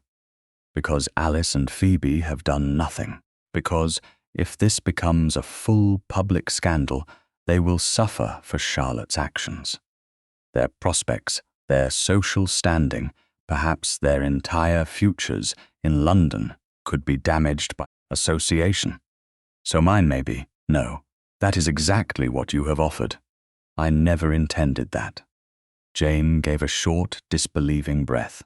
Intent is becoming a very expensive currency in this house. Henry absorbed the rebuke without flinching. You are right to be angry. Do not tell me what I am right to feel. You are right. Again, he stopped. Jane pressed her fingers against the window ledge, grounding herself in the cool wood. If Lady Margaret tells society that nothing deliberate happened, what will people remember? Henry was silent. Jane answered for him. That you became violently ill after drinking tea I poured, that my father was a surgeon apothecary, that Lady Margaret publicly asked what I put in your cup, that you defended me because you wished to court me. I would never allow anyone to say you were guilty. You do not have to allow it. They already know how to whisper. She turned from the window. The phrase will remain. Apothecary's daughter. Duke's tea, improper remedy. Perhaps she meant well. Perhaps he protected her because he was infatuated. Perhaps there was no proof either way. Henry's expression altered as the shape of the bargain became visible from her side. Jane, you have offered them silence with my name inside it. He closed his eyes briefly. When he opened them, the regret there was immediate and unguarded. Yes, Jane had expected resistance, explanation, some argument about strategy. His agreement disarmed nothing. Why would you do that after this morning? Because I thought I could prevent needless damage by deciding whose damage was acceptable. Yes, the single word was quiet, honest. Not enough. Jane moved away from the window. I told you yesterday that belief was private and reputation was not. I remember. And this morning you said you wanted my trust if you could deserve it. His face tightened. I remember that too. Then what did you think trust meant? At the moment, his voice roughened. I thought it meant protecting the truth without destroying people who were not responsible for what happened. And you believed you had the right to choose the cost. He did not answer. He did not need to. Jane looked toward the open corridor door. Beyond it, Briarstone continued in disciplined silence. Somewhere downstairs, servants were carrying trays, folding linen, setting clocks, preserving the appearance of order. She suddenly understood how easily order could become another word for concealment. Alice and Phoebe should not be punished for Charlotte, she said. I agree, but neither should I. I agree. Then why was I not included in the decision. Henry looked at her directly, because I made the decision before I understood that I was making one about you. The honesty struck hard. That is precisely the problem. He nodded once. I know. No, you know now. Jane had spent years surviving among people who apologized after deciding for her. Lady Margaret decided where she stood, what she wore when company came, when she might speak, which discomforts were too trivial to mention. Henry had been different because he asked, May I call? May I touch your hand? Do you want this? And then, when consequences became complicated, he had done what powerful people always did. He had arranged the room. I am leaving Lady Margaret's employment, Jane said. Henry's head lifted sharply. Today? I will give notice now. I will leave Briarstone tomorrow. Where will you go? London. To whom? Jane heard the concern and refused to let it become permission. Mrs. Ellison. Her late husband was one of my father's patients. She has offered me a room before. Do you know whether she is in town? Yes. She wrote to me last month. Henry took one step toward her and stopped himself. Jane, I do not want you to leave because of my mistake. I am not leaving because of your mistake. She drew a slow breath. I am leaving because I will not remain dependent upon Lady Margaret while she bargains over what happened to me. Then let me arrange. He stopped mid-sentence. The silence that followed was almost painful. Jane looked at him. Henry's mouth tightened with self-recognition. No, he said, that was exactly wrong. Yes, will you allow Briarstone to provide a carriage tomorrow if Mrs. Ellison is expecting you? Jane considered. The difference between arranging her future and offering transport she could accept or refuse mattered. Yes, a carriage and a maid for the journey if your mother considers it proper. She will. Nothing else, nothing else. Henry looked as though there were 100 things he wanted to say. None of them came. Jane was grateful. She did not want comfort, not yet. Later that afternoon, she went to Lady Margaret's chamber and resigned. Lady Margaret first assumed the decision was temporary anger. When Jane remained calm, the older woman's face hardened. You will throw away a respectable position over one misunderstanding? No, my lady. I am leaving because I finally understand the position clearly. You are being dramatic. I have spent years ensuring that no one could accuse me of that. Jane kept her voice even. My resignation takes effect immediately. I will settle any household correspondence that cannot wait until tomorrow, and then I am done. Lady Margaret stared at her. Where will you go? Mrs. Ellison's in London. And what will people say? Jane looked at her. For once, they may have to ask me. The next morning, her trunk was strapped behind the Briarstone carriage. Her mother's cornflower cup lay wrapped safely inside, among her own linen. Henry stood at a distance from the steps. He did not come forward to hand her in. He did not touch her. He had understood at least that much. The Dowager Duchess embraced Jane's hands briefly and wished her a safe journey. Phoebe looked close to tears. Alice whispered, I am sorry, though Jane was not sure which part she meant. Charlotte did not come outside. Jane entered the carriage. Only then did Henry approach the open door. Jane. She looked at him. There is no bargain, he said. I told Lady Margaret after you left the room. Jane felt the words, but she did not reward them too soon. That is a beginning. I know. He stepped back. The carriage moved. Briarstone receded behind trees and stone walls, and Jane kept her eyes forward until the house disappeared entirely. For the first time in years, she had left a position without another securely waiting beneath her feet. The uncertainty should have terrified her. Instead, beneath the grief and anger, There was something almost clean in it. She had chosen the road herself. Mrs. Ellison's house stood on a quieter London street than Wakefield House, with narrower windows, fewer servants, and none of the polished urgency that made every arrival feel like a social examination. Jane had reached it the previous evening, after several hours on the road from Kent, tired enough that the simple act of being shown to a modest bedchamber nearly undid her. Mrs. Ellison had asked no questions until Jane had eaten, washed, and slept. Even then, she asked only what Jane wished to tell. By the following morning, Jane had unpacked her own belongings. Her mother's cornflower-painted cup rested safely on the small table beside the window, the old hairline crack unchanged. Her trunk stood closed at the foot of the bed. Nothing in the room belonged to Lady Margaret. The knowledge gave Jane more relief than luxury ever could. Mrs. Ellison was a widow in her late 50s, brisk without being intrusive, and still remembered Jane's father as the man who had once sat beside her husband through an entire winter night when fever had made every hour uncertain. "Your father never charged us for that night," she said over breakfast. "I argued with him for 3 years about it." Jane smiled faintly. He considered arguing with former patients a form of recreation.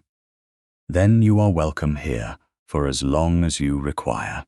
I won't insult either of you by calling it charity." "Thank you. And if anyone arrives before noon, I shall decide whether they are respectable enough to cross my threshold." Jane looked up. "I am not expecting anyone." Mrs. Ellison gave her a knowing glance. That has never prevented London. The knock came shortly after 11. Jane heard the front door, a low exchange in the hall. Then Mrs. Ellison's measured footsteps returning. She appeared at the morning-room door with an expression that revealed nothing. "The Duke of Corbridge has called." Jane's fingers tightened once around the edge of the book in her lap. "Is he alone?" "His carriage is outside." A footman accompanied him to the door. "He is asking whether you will receive him, not announcing that you must." The distinction mattered. Jane closed the book. "Yes, I will receive him." Mrs. Ellison nodded. "I shall remain in the adjoining room with the door open." Henry entered several minutes later. He looked physically recovered from the worst of his illness, though there was still a faint austerity in his face that suggested he had not slept well. He carried no flowers, no jewel case, no extravagant gesture meant to turn remorse into spectacle. Jane was grateful for that before he spoke. He bowed. "Miss Tallis, Your Grace, thank you for seeing me," you asked. His eyes held hers for a moment. "Yes." Mrs. Ellison settled herself with correspondence at a desk beyond the open connecting doors. Henry took the chair Jane indicated and did not move it closer. That small obedience to distance steadied her. "Before I say anything else," he began, "the evidence at Briarstone remains secured. Mrs. Hale still has the blue phial locked in her medicine cupboard. No one has removed it. No one has questioned the maid or the footman privately without a witness present." Jane nodded. "Thank you for telling me. I thought you should know before I asked you to listen to anything personal." The word personal made something in her chest tighten. Henry continued. "I came to apologize." Jane said nothing. "Not to explain my decision until it becomes more acceptable. Not to persuade you that my intentions should excuse it." His hands rested still on his knees. "I believed you, that is true. It is also true that when Lady Margaret offered a private arrangement, I decided what amount of injustice I thought everyone should bear. I treated the matter as if it were a political settlement. Minimize damage, protect the innocent, contain scandal." Jane watched him carefully. He did not look away. and in doing so, he said, I made your reputation one of the things available for negotiation. The accuracy of it hurt more than a softer apology might have. Yes, I had no right. No, I should have asked you before I agreed to anything. Yes. Henry drew a slow breath. I am sorry. Jane had imagined this moment in the carriage to London. In some versions, she had forgiven him at once because he looked remorseful. In others, she had dismissed him with perfect dignity and felt nothing afterward. Reality was less satisfying. She still cared about him. She was still angry. Both truths remained. I believe that you are sorry, she said. Hope moved in his face, and she stopped it before it became assumption. That does not mean the harm disappears. I know. Do you? He accepted the challenge. I am beginning to. Jane leaned back slightly. Alice and Phoebe did nothing. I do not want them punished, because Charlotte may have acted badly. Nor do I. Then that part of your concern was not wrong. Henry's expression tightened. The way I answered it was. Yes. Jane looked toward the open doorway where Mrs. Ellison continued writing. There is a difference between refusing collective punishment and refusing the truth. Lady Margaret wanted the second. I see that now. And what do you intend to do? Nothing without speaking to you first. Jane almost smiled, but the matter was too serious. That is an improvement. A painfully obvious one. Some lessons are. Henry absorbed that without protest. Jane rose and crossed to the window, not to flee the conversation, but to think. London moved beyond the glass with ordinary indifference. Carriage wheels. A hawker's distant call. Someone laughing on the pavement below. If this is to be answered publicly, she said. I want it answered precisely. Henry stood, but remained where he was. Tell me what that means. Jane turned. First, I speak for myself. Agreed. You do not announce my innocence as though your rank creates it. Something almost like shame crossed his face. Agreed. Second, no one produces some dramatic surprise at the final moment. If there is evidence, I see it beforehand. If there is testimony, I know what the witness actually knows. Yes. Third, the servants are protected. Charlotte's maid refused to destroy something after being ordered to do so. The footman remembered what he saw. Neither should lose a position or reference because aristocrats made a scandal around them. I can guarantee that at Briarstone. Guarantee their safety, not their words. Henry inclined his head. Understood. Fourth, Alice and Phoebe are separated publicly from Charlotte's conduct unless evidence proves involvement. It does not. Then that must be said clearly. It will be. Jane paused. The final condition was the hardest because it concerned him. And fifth, if you speak publicly about what happened, you tell them what you did too. Henry did not ask what she meant. The bargain. Yes, I will not stand in a room while you expose Lady Margaret's attempt to silence the truth and pretend you never almost accepted it. He was quiet long enough that Jane heard Mrs. Ellison turn a page in the next room. Then Henry said, agreed. Jane studied him. So easily? Not easily, his voice lowered, clearly. She looked away before the answer could soften her too much. Henry continued. What frightened me was not scandal. Jane looked back. No. It was losing another person because I thought I knew what was best for everyone. The reference to his first marriage was unmistakable. His earlier confession at Briarstone had been about duty and distance. This was different. This was responsibility. I spent years telling myself that my marriage failed because it was arranged by other people's expectations, he said. That is true, but incomplete. I also became very good at accepting arrangements instead of asking what was wanted. I did it again with you. Jane felt the anger inside her shift, not vanish. You did, and I cannot promise never to make another mistake. That would be an alarming promise. A faint smile touched his mouth. I can promise to stop calling decisions protection when I have not asked the person being protected.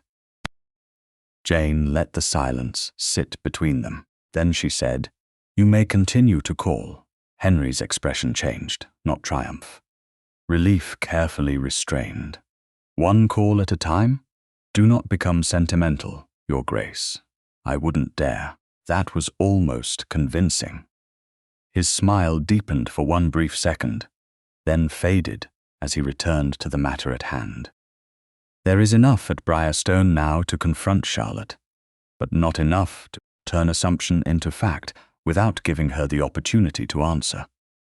"Good, my mother agrees. That is not why it is good." Henry's eyebrows lifted. "No, it is good because it is true."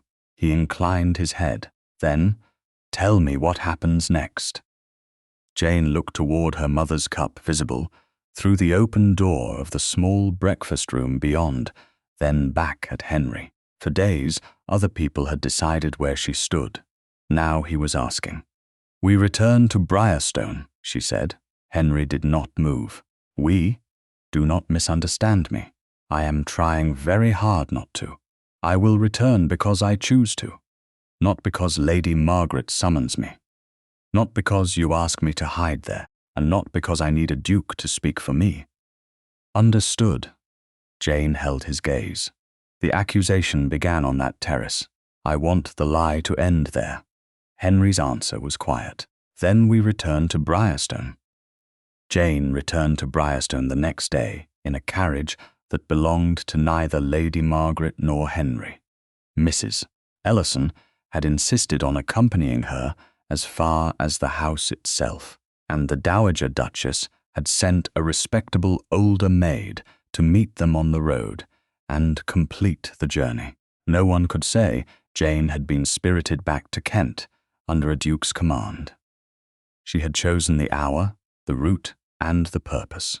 By late afternoon, the familiar stone front of Briarstone rose beyond the trees, and Jane felt the old uneasiness return only long enough for her to recognize it. This time, she was not arriving as Lady Margaret's companion.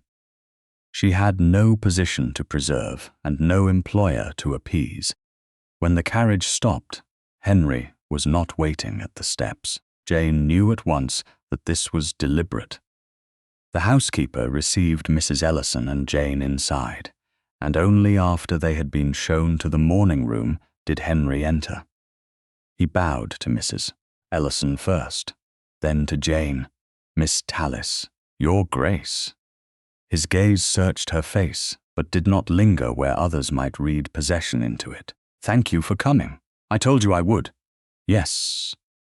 The simplicity of his answer steadied her.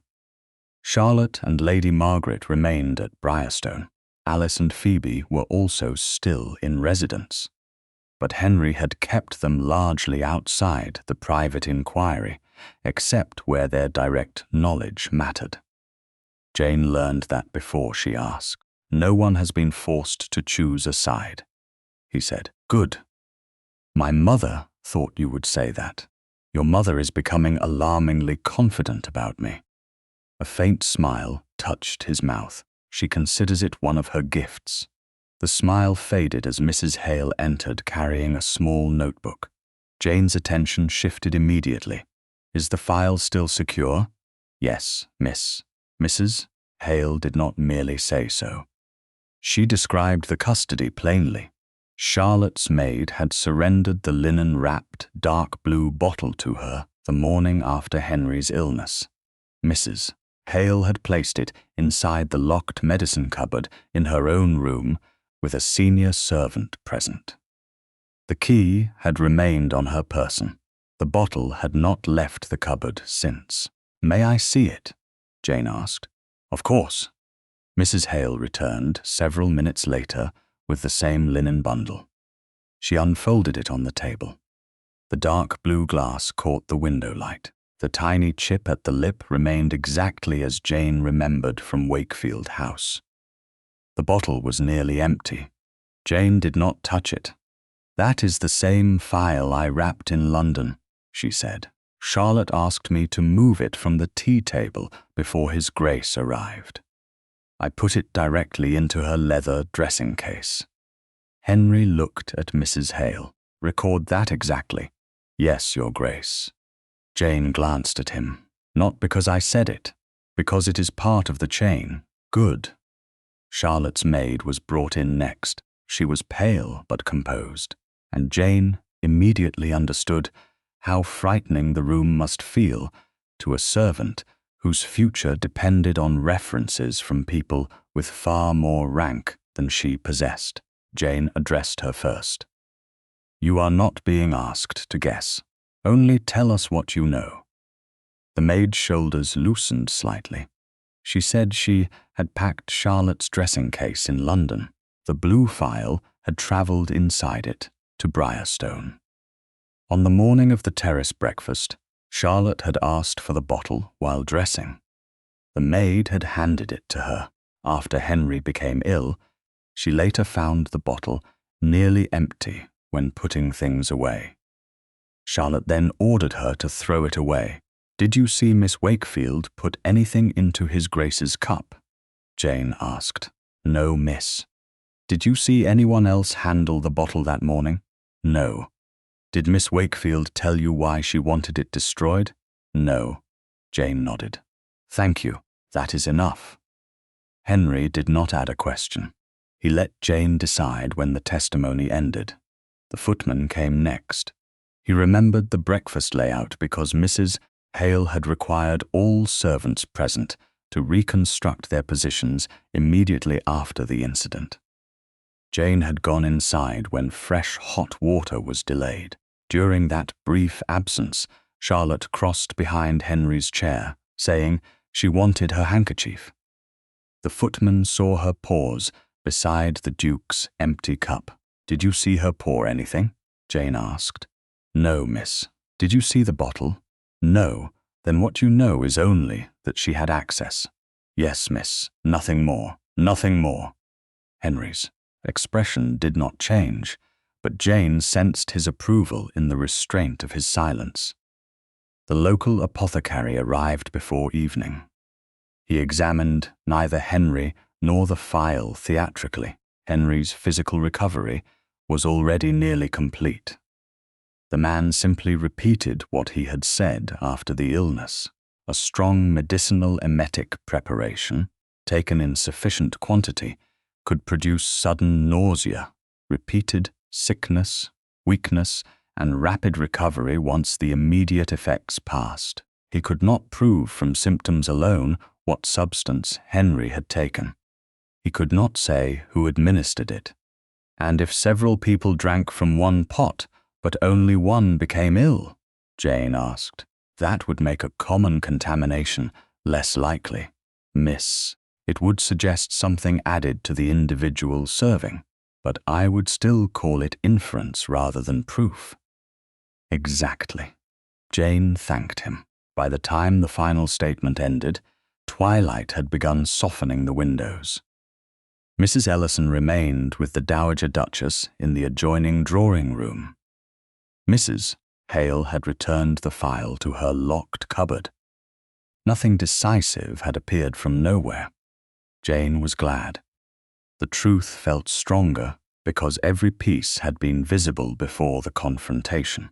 Henry stood near the mantel while Jane reviewed the sequence aloud. The bottle belonged to Charlotte. It travelled in her case. She possessed it that morning. She had access to your cup while I was absent. After you became ill, she ordered the bottle destroyed. The medicine could explain your symptoms, but none of those facts alone proves what she did. No, together they require an answer from her. Yes, Jane looked toward the windows. And Lady Margaret? Henry's mouth hardened. Her bargain shows she knew enough after the fact to fear exposure. But we still do not know whether she ordered anything before the breakfast. We do not. Then we do not accuse her of that. Agreed. Jane was silent for a moment. I want Phoebe asked one thing. What? Whether she heard anything before the breakfast that explains motive, not guilt. Context. Henry nodded. She has already asked to speak with you. Phoebe came in soon afterward, accompanied by the Dowager Duchess. She looked younger than 19 that evening. Her hands were folded so tightly that Jane remembered every ribbon she had once worried between nervous fingers. I should have said something sooner, Phoebe began. Jane shook her head. Only say what you actually heard. Phoebe swallowed. The night before the breakfast, Mama told Charlotte that the Corbridge match was our last real chance to justify another season. She said we could not afford another year of dresses, subscriptions, and houses in town, without something to show for it. Jane kept her voice even. Did she tell Charlotte to harm his grace? No. Did she tell Charlotte to discredit me? Phoebe hesitated. Not in those words. She said Charlotte had to correct this before it became permanent. I did not know what she meant. Jane looked at Henry. He did not interpret the phrase for Phoebe. Good. Thank you, Jane said. Phoebe's eyes filled. Will Alice and I be ruined because of her? Jane felt the ache behind the question. Not if I can prevent people from confusing blood with guilt. Phoebe looked at her as though she had not expected mercy. Jane did not call it mercy. It was accuracy. After Phoebe left, Jane walked through the open French doors onto the covered south terrace. The evening air was cool. The same stone floor stretched beneath her feet. The same balustrade bordered the lawn. Here Henry had once poured tea badly enough to make her laugh. Here she had later poured the cup that became an accusation against her. Jane stood beside the place where the breakfast table had been set. Henry remained several steps behind. Here, she said, tomorrow morning, on the terrace. Yes, the accusation began here. The correction should be heard here too. Who do you want present? Jane named them carefully. The Wakefield family, the Dowager Duchess, Mrs. Ellison, several of the original guests who had heard Lady Margaret's question, Mrs. Hale, Charlotte's maid, the footman, the apothecary.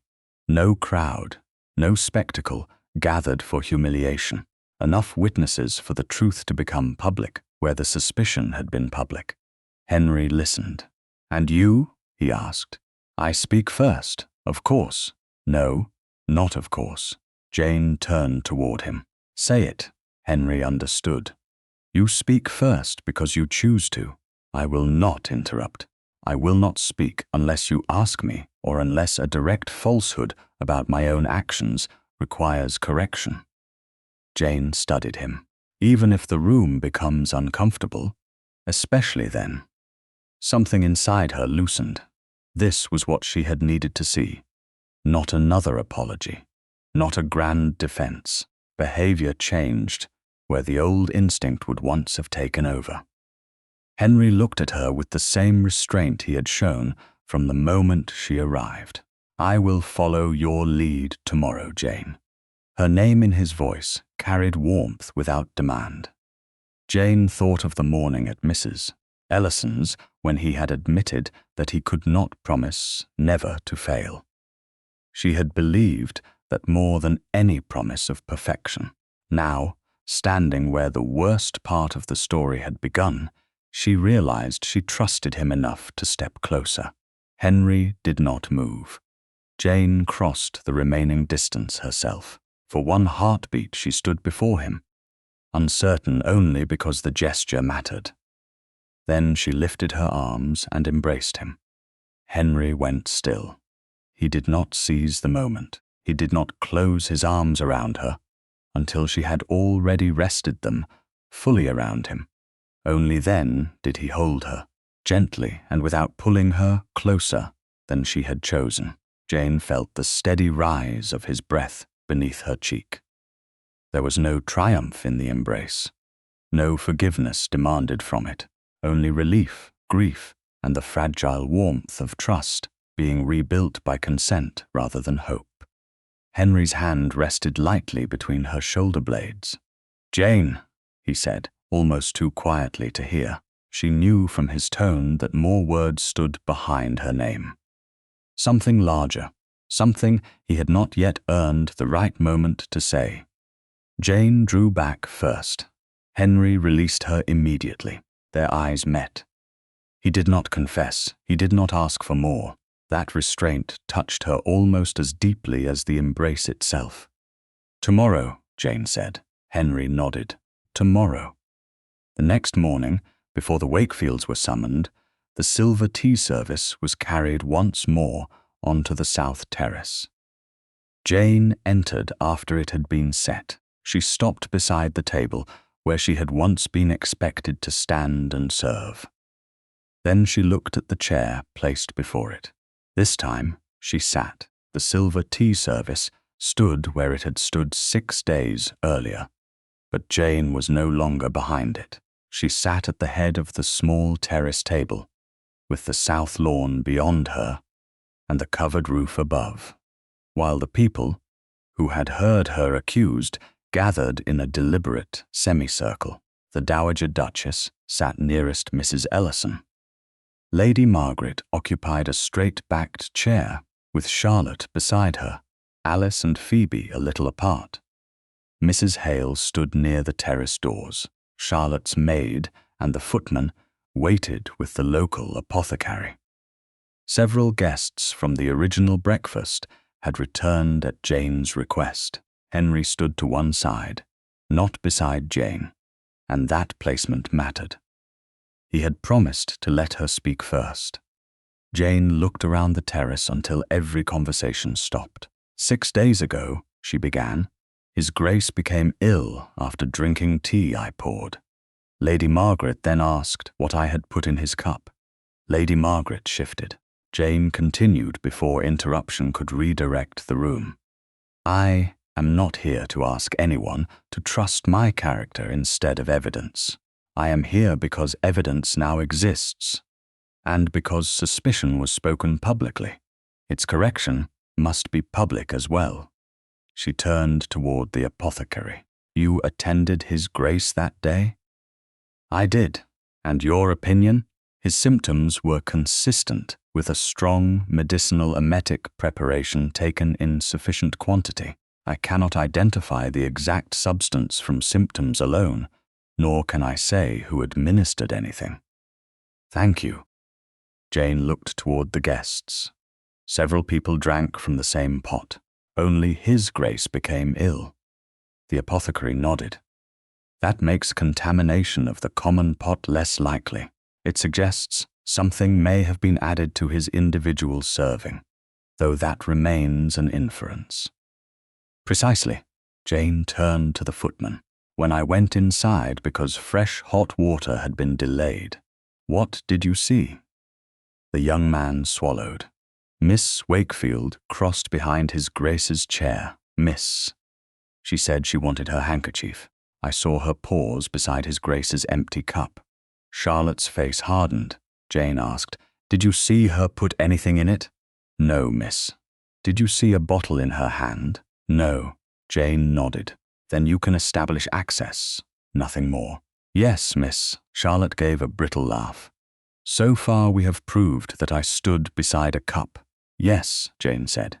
So far. She looked toward Mrs. Hale.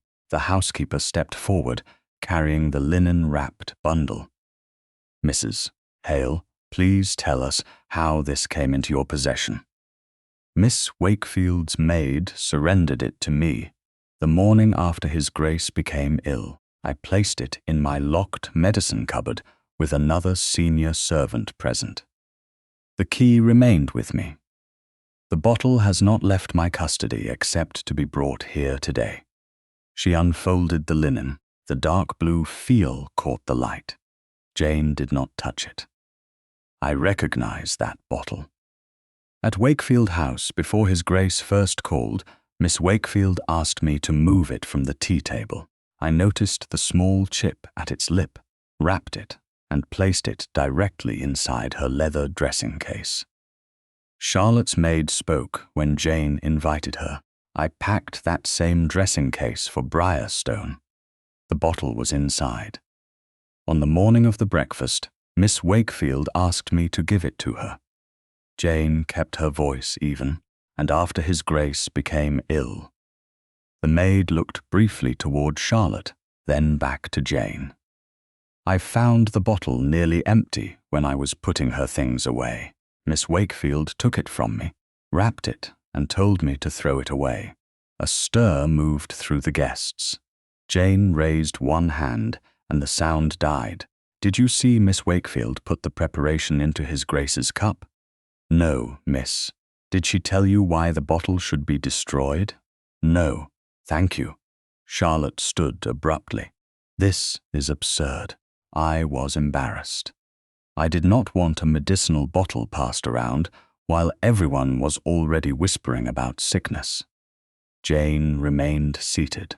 Then why did the embarrassment begin only after His Grace became ill? Charlotte stared at her. I don't have to explain every private decision to you. No, but you do have to explain why a bottle you possessed before breakfast was nearly empty afterward. Why you had access to His Grace's individual cup while I was absent, and why you ordered the same bottle. Destroyed once his symptoms appeared. Lady Margaret rose. Enough. This has become a public inquisition against my daughter. Henry spoke for the first time. His voice was calm. Miss Tallis has my authority to continue only because she has my respect. The questions are hers. Lady Margaret looked at him. Your Grace, surely you see what this will do to my family. Phoebe stood before Henry could answer. Her face was pale. Mama, stop. Lady Margaret turned. Phoebe, you told Charlotte the night before breakfast that Corbridge was our last chance to justify another season. Alice stared at her sister. Phoebe's hands trembled, but she continued. You said we couldn't afford another year of houses, gowns, subscriptions, and entertainments unless there was something to show for it. You told her she had to correct matters before they became permanent. Lady Margaret's face changed. I did not tell her to harm anyone. Jane answered immediately, and Phoebe has never claimed that you did. She looked directly at the younger woman. You did not hear your mother order anything against His Grace. No, or against me. Not directly. Thank you. Jane returned her gaze to Charlotte. No one here has accused your mother of ordering what happened. I am asking about you. Charlotte's composure finally cracked. You had no right to be there. The words came out before caution could stop them. Jane felt the terrace go still. Charlotte looked around, heard what she had revealed, and seemed to understand there was no graceful retreat left. He came to meet us, she said, her voice suddenly raw. 3 of us. Everyone knew why. Mama arranged it. We had prepared for weeks, and then he looked past all of us at a paid companion pouring tea. Jane said nothing. Charlotte's eyes filled with angry humiliation. I only meant to make him ill for a few hours. That is all. The medicine was meant to make him sick enough to think something had been mishandled. Alice covered her mouth. Phoebe closed her eyes. Charlotte pressed on, as if speed could make confession less terrible. You knew remedies. Everyone knew it. I thought they would assume you had been presumptuous, that you had put something into his tea because you believed you knew better. Henry's expression went cold. You intended suspicion to fall on Jane. Yes, the word was barely audible. I didn't intend to hurt you seriously. Intent does not erase what you did, Jane said. Charlotte looked at her, and for the first time there was no superiority left in her face, only the knowledge of consequence. Lady Margaret sank slowly back into her chair. Jane turned to her. When did you understand? Lady Margaret looked older than she had that morning in Mayfair, not before the breakfast. After? A long pause. After Charlotte's maid became frightened. After I learned the bottle was missing from Charlotte's case. I understood enough. And then you allowed people to believe I might have experimented with a household remedy. Lady Margaret's mouth tightened.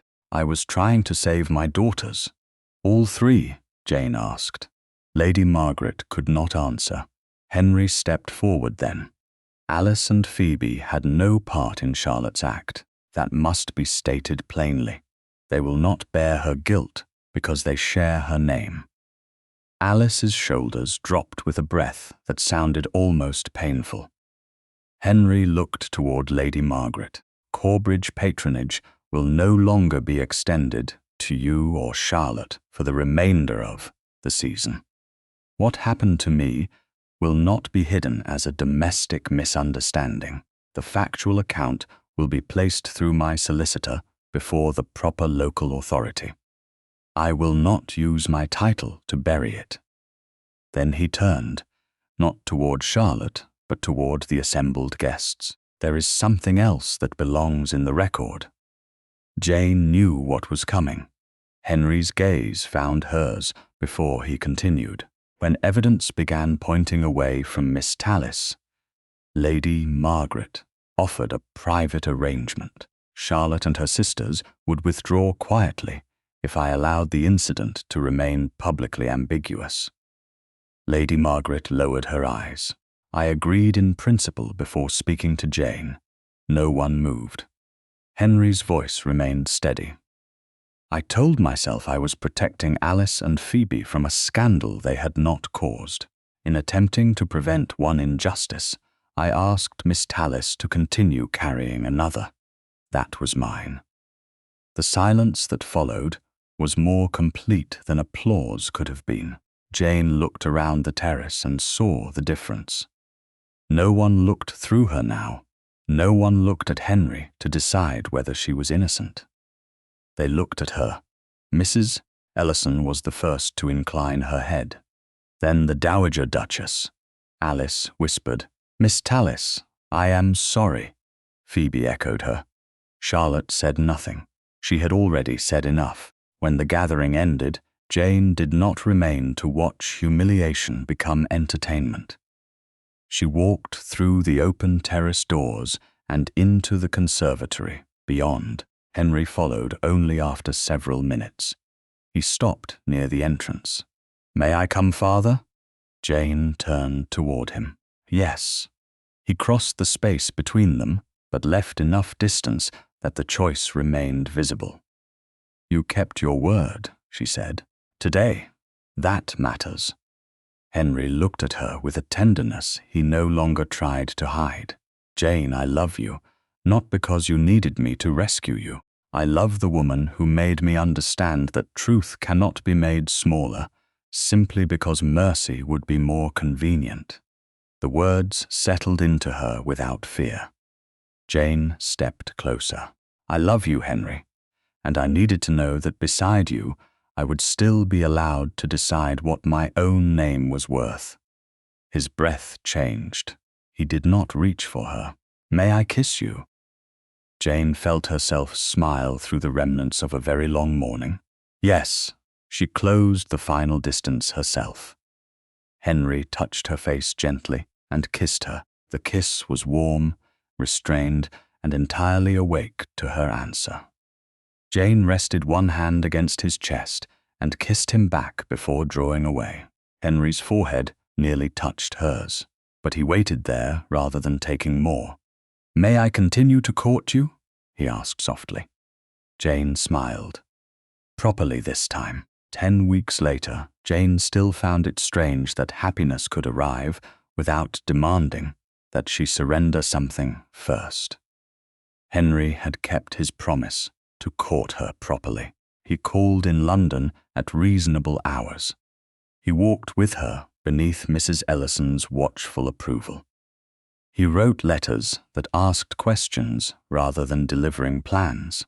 He invited her to small dinners, where she was introduced not as a curiosity rescued by a duke, but as Miss Jane Tallis, a woman whose company he valued and intended to seek. London had corrected itself more slowly than Briarstone had.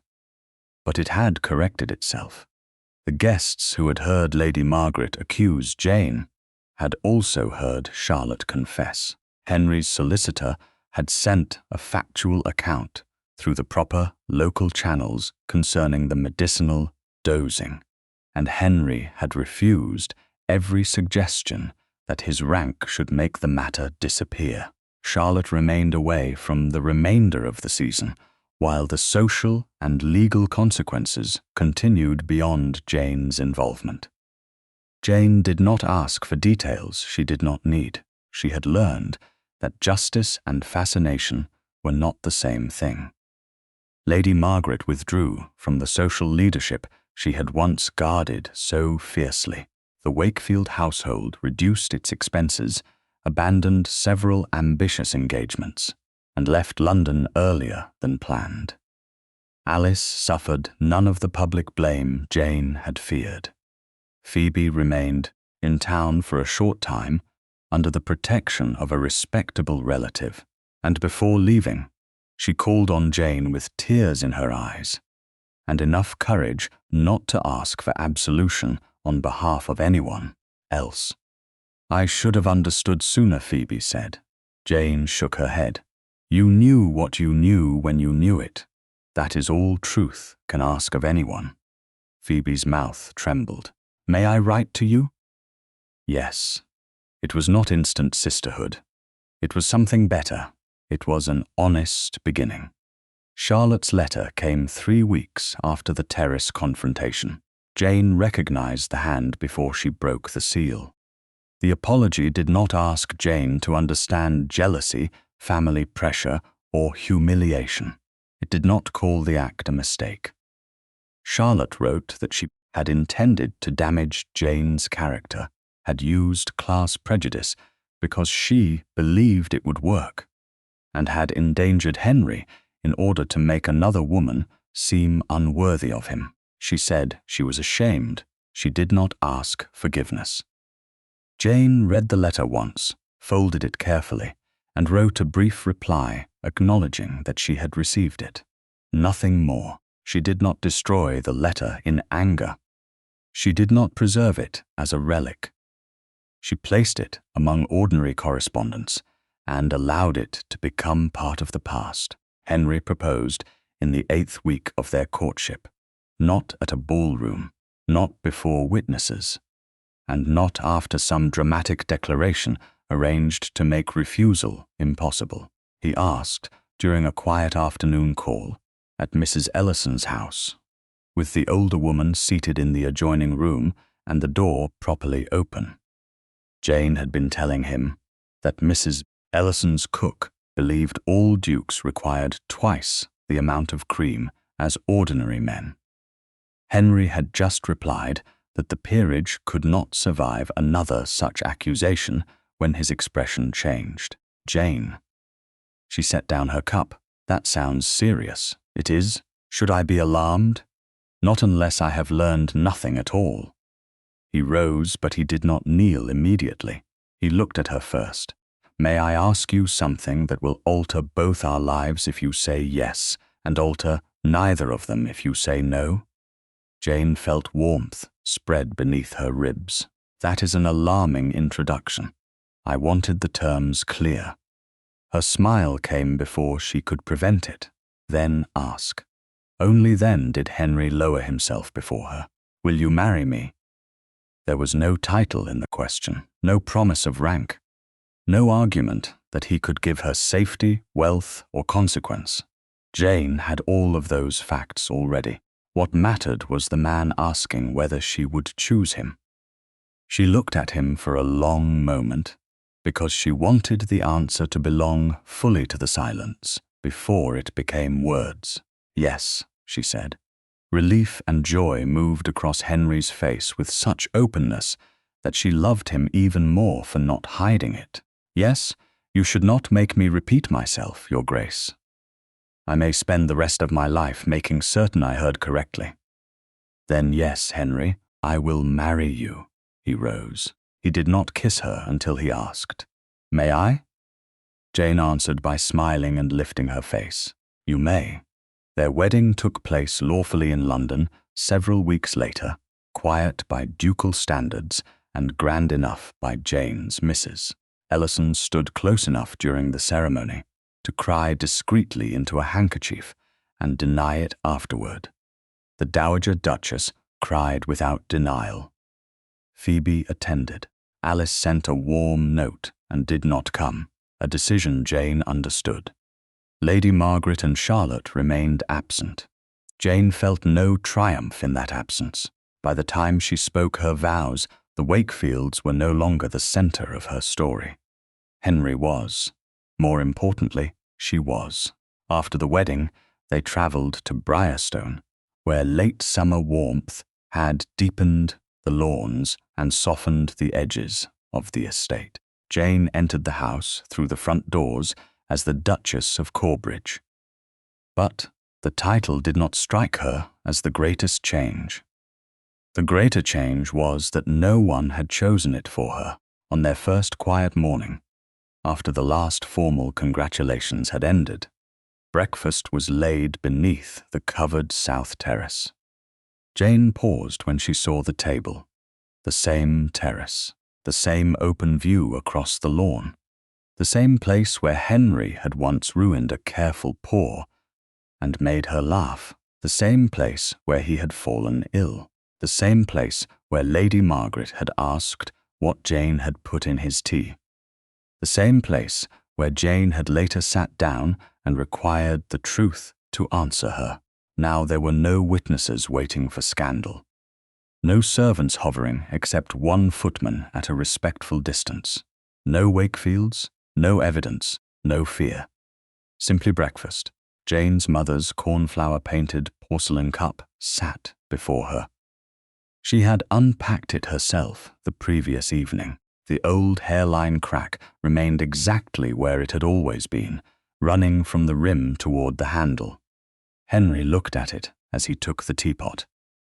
"I have been practicing." Jane raised one eyebrow. "Should I call the housekeeper? Cruel woman. Experienced woman. That is worse." He poured carefully. No spill, no sliding lid, no danger to the tablecloth. Jane watched with exaggerated seriousness. Henry set the pot down. "Well, acceptable for a duke. I see marriage has made you severe. Marriage has made me accurate." His eyes warmed. "No sugar. You remembered. I intend to continue." He filled her cup and began to set the pot down, but Jane reached for it. Henry released it at once. The gesture was so small that another person might not have understood it. Jane did. He did not insist on serving her, because he had decided service would symbolize devotion. He let the pot go because she had reached for it. Jane poured his tea and added the small amount of sugar he preferred. "Theirs," she said. "Now we are both indispensable." Henry laughed softly. Dangerous word. Only if one person is required to carry it alone. His expression gentled. He leaned toward her, slow enough for the movement to remain a question, and kissed her temple. Jane smiled and rested her shoulder briefly against him. "I love you," he said. The words were quieter now than they had been in the conservatory after the confrontation. They no longer had to fight through scandal to be heard. Jane turned her face toward him. "I love you too." Steam lifted between them from 2 cups. Henry's hand rested near the teapot, but he did not reach for it until Jane passed it back. Outside, Briarstone lay peaceful beneath the late summer morning. Inside the shelter of the terrace, there was no one being presented, inspected, arranged, or rescued. There were only 2 cups, one teapot passing freely between them, and Jane's old cornflower china, with its hairline crack still visible in the light, no longer a symbol of what she had survived alone, but of a life in which giving and receiving had finally become equal.